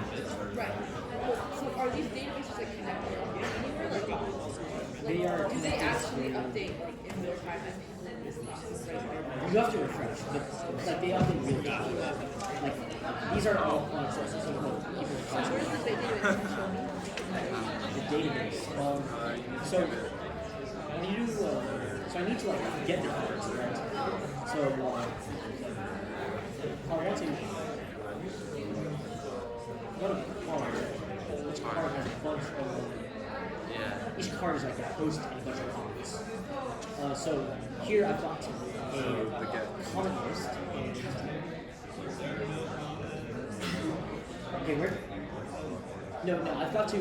So when this finishes rendering, I have to call component div mode, and this is where you get all the comments. Okay. You just call get an API Wait, because it's an comment, API. and then you're going to set state. So each card has states as all the comments, and prop is the props has creator and creator.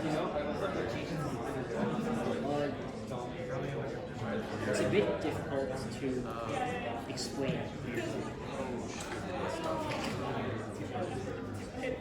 I recommend that you start with step 1. Oh, thanks. I think I was here for step 1. Or like, But yeah, I'm gonna go through the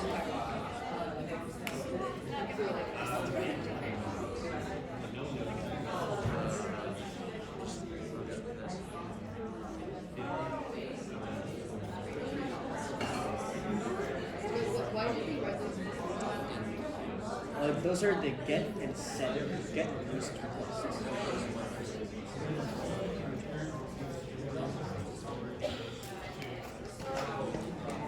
Again, all this probably sounds like gibberish. A little bit. Because I just skipped over like, Not because of you. I think I'm just like not do it.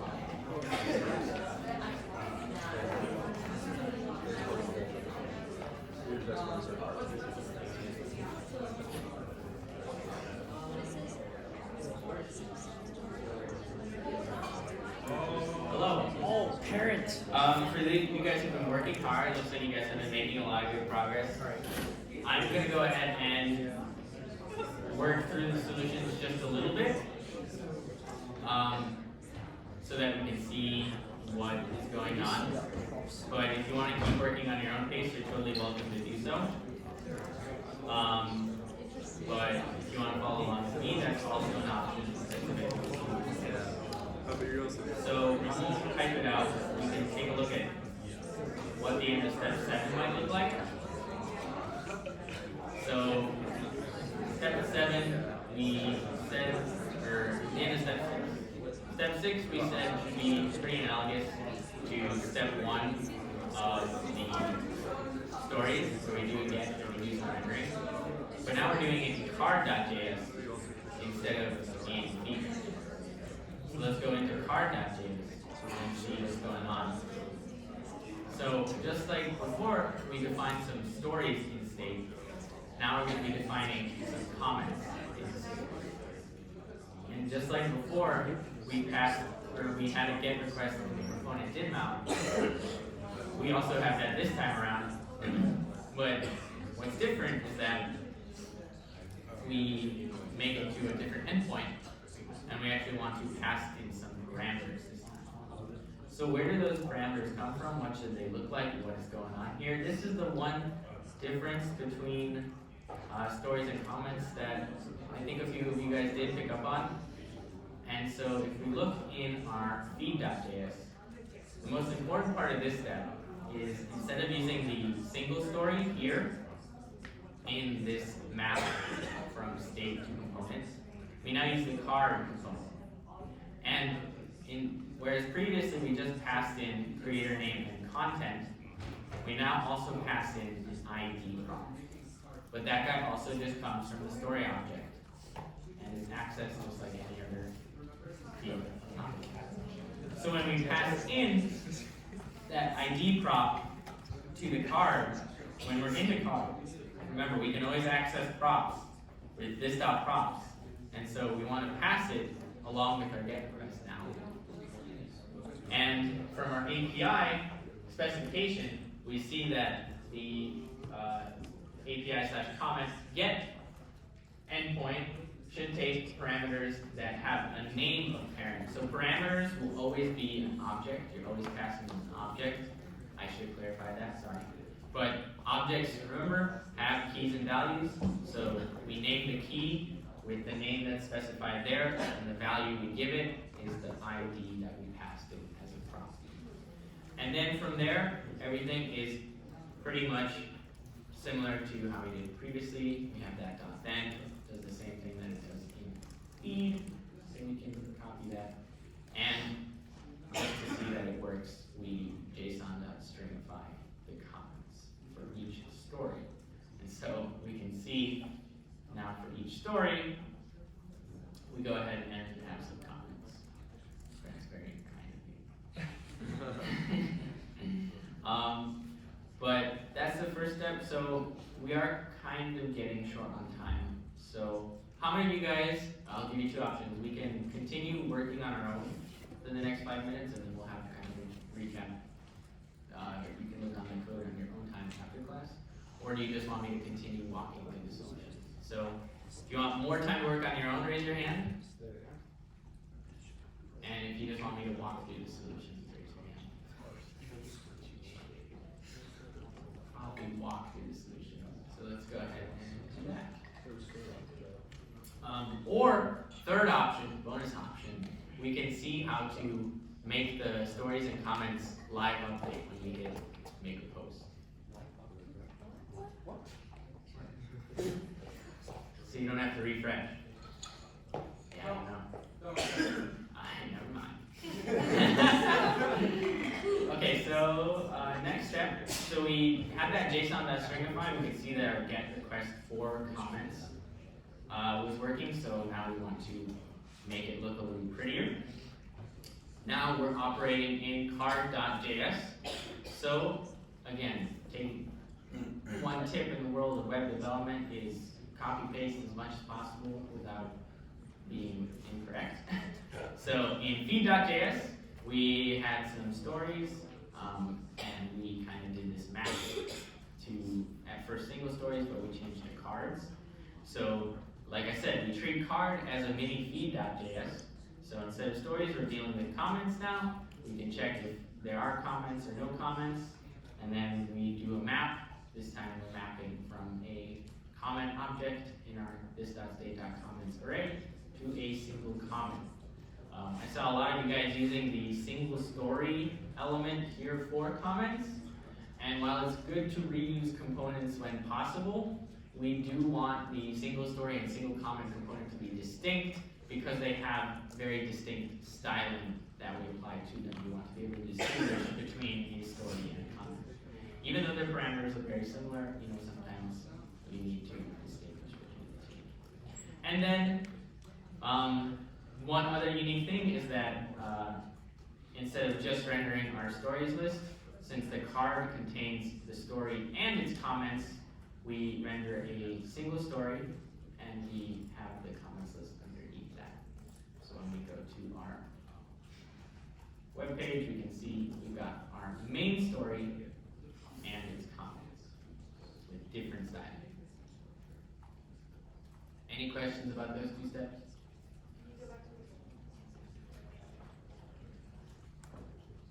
We'll take a minute to look at that.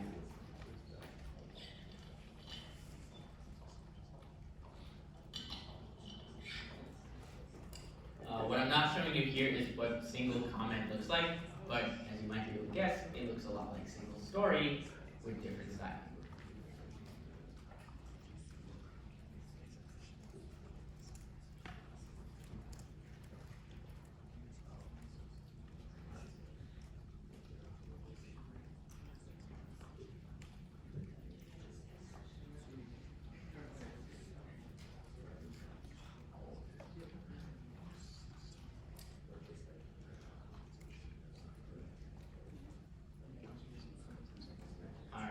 I'm going to move on for the sake of time because I want to cover this last step, and then I also want to talk about some homework we made for you guys. That's very exciting. But step 9, we said, was now that we've got viewing comments done, we want to be able to post comments as well. So we need to implement new comment and then use new comment in card.js. So let's head to new post input.js, where we saw new story previously, and surprise, surprise, new comment looks a lot like new story does. This time our add comment function is a little bit different. Let's see if I can get both on the screen at the same time. Yes, excellent. So our add story function previously at the top there just needed to pass in the content parameter and make that post request. But this time, our add comment function has a little bit more to deliver. It's got that parent parameter that we need to pass in along with the content. But the post request itself is quite similar. And so the render function also looks quite similar, but you might see now why we have that default text prop that we can pass in, because we're actually using the new post input to kind of do two different things. And that's the beauty of React components, is that you can use them to do different things. And we just specify which is which with the particular text and the onSym product layer. So then in card.js, we can import that new comment, and we need to wrap it in curly braces like we did with new story, because we export both new story and new comment from new post input. And then we just stick it underneath the comments list. And this guy does need to take in a prop that is story ID, so it knows which story you're posting the comment to. I'll show you quickly what that looks like online. We have new comments at the bottom of every post now. We can use them, but you guys probably care more about the code. So do that for a second.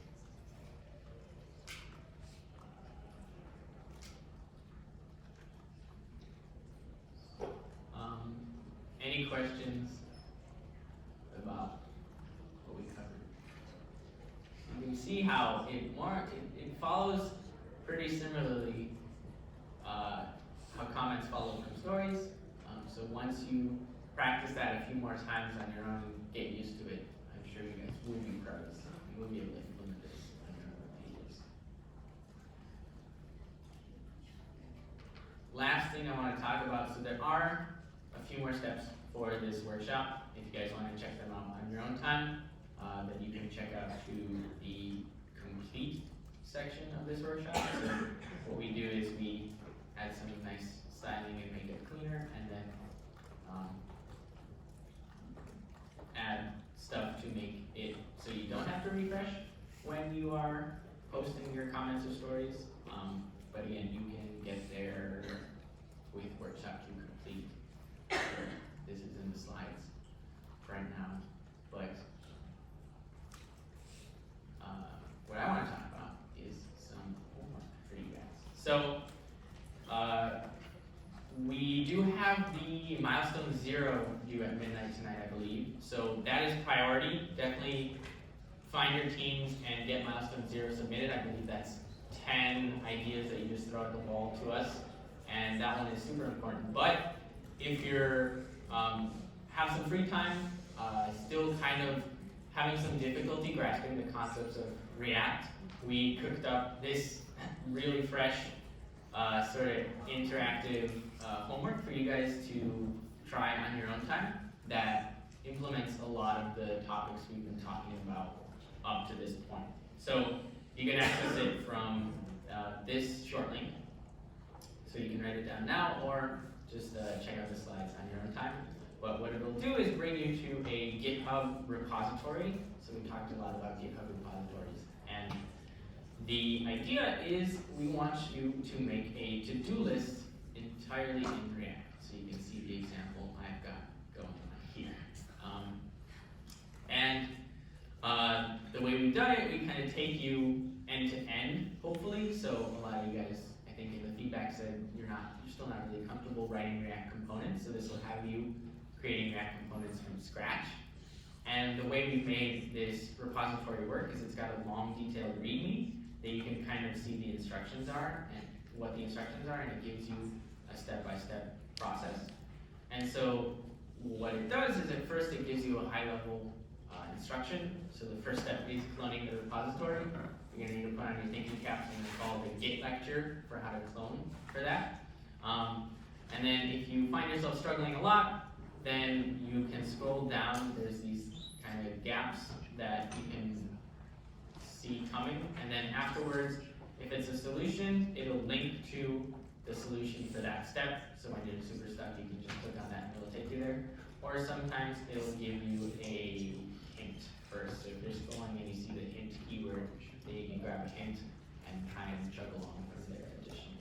But it'll take you throughout the whole process, and it should be helpful for kind of seeing the start to finish process of cloning a repository and writing some React code. Any questions at all about this homework, milestones, or the workshop that we did today? How are you guys feeling about React after today? Give me a range from thumbs down to thumbs up. All right, I'm seeing some middles. I'm seeing some downs. That's all right. Seems odd. Definitely then check out this homework, and hopefully it'll help clear up. There are also office hours tonight. So if you're really struggling or want to walk through the homework or today's workshop again, you can come find us at office hours. That is 7 to 9 in 32. Thank you guys so much. Good luck.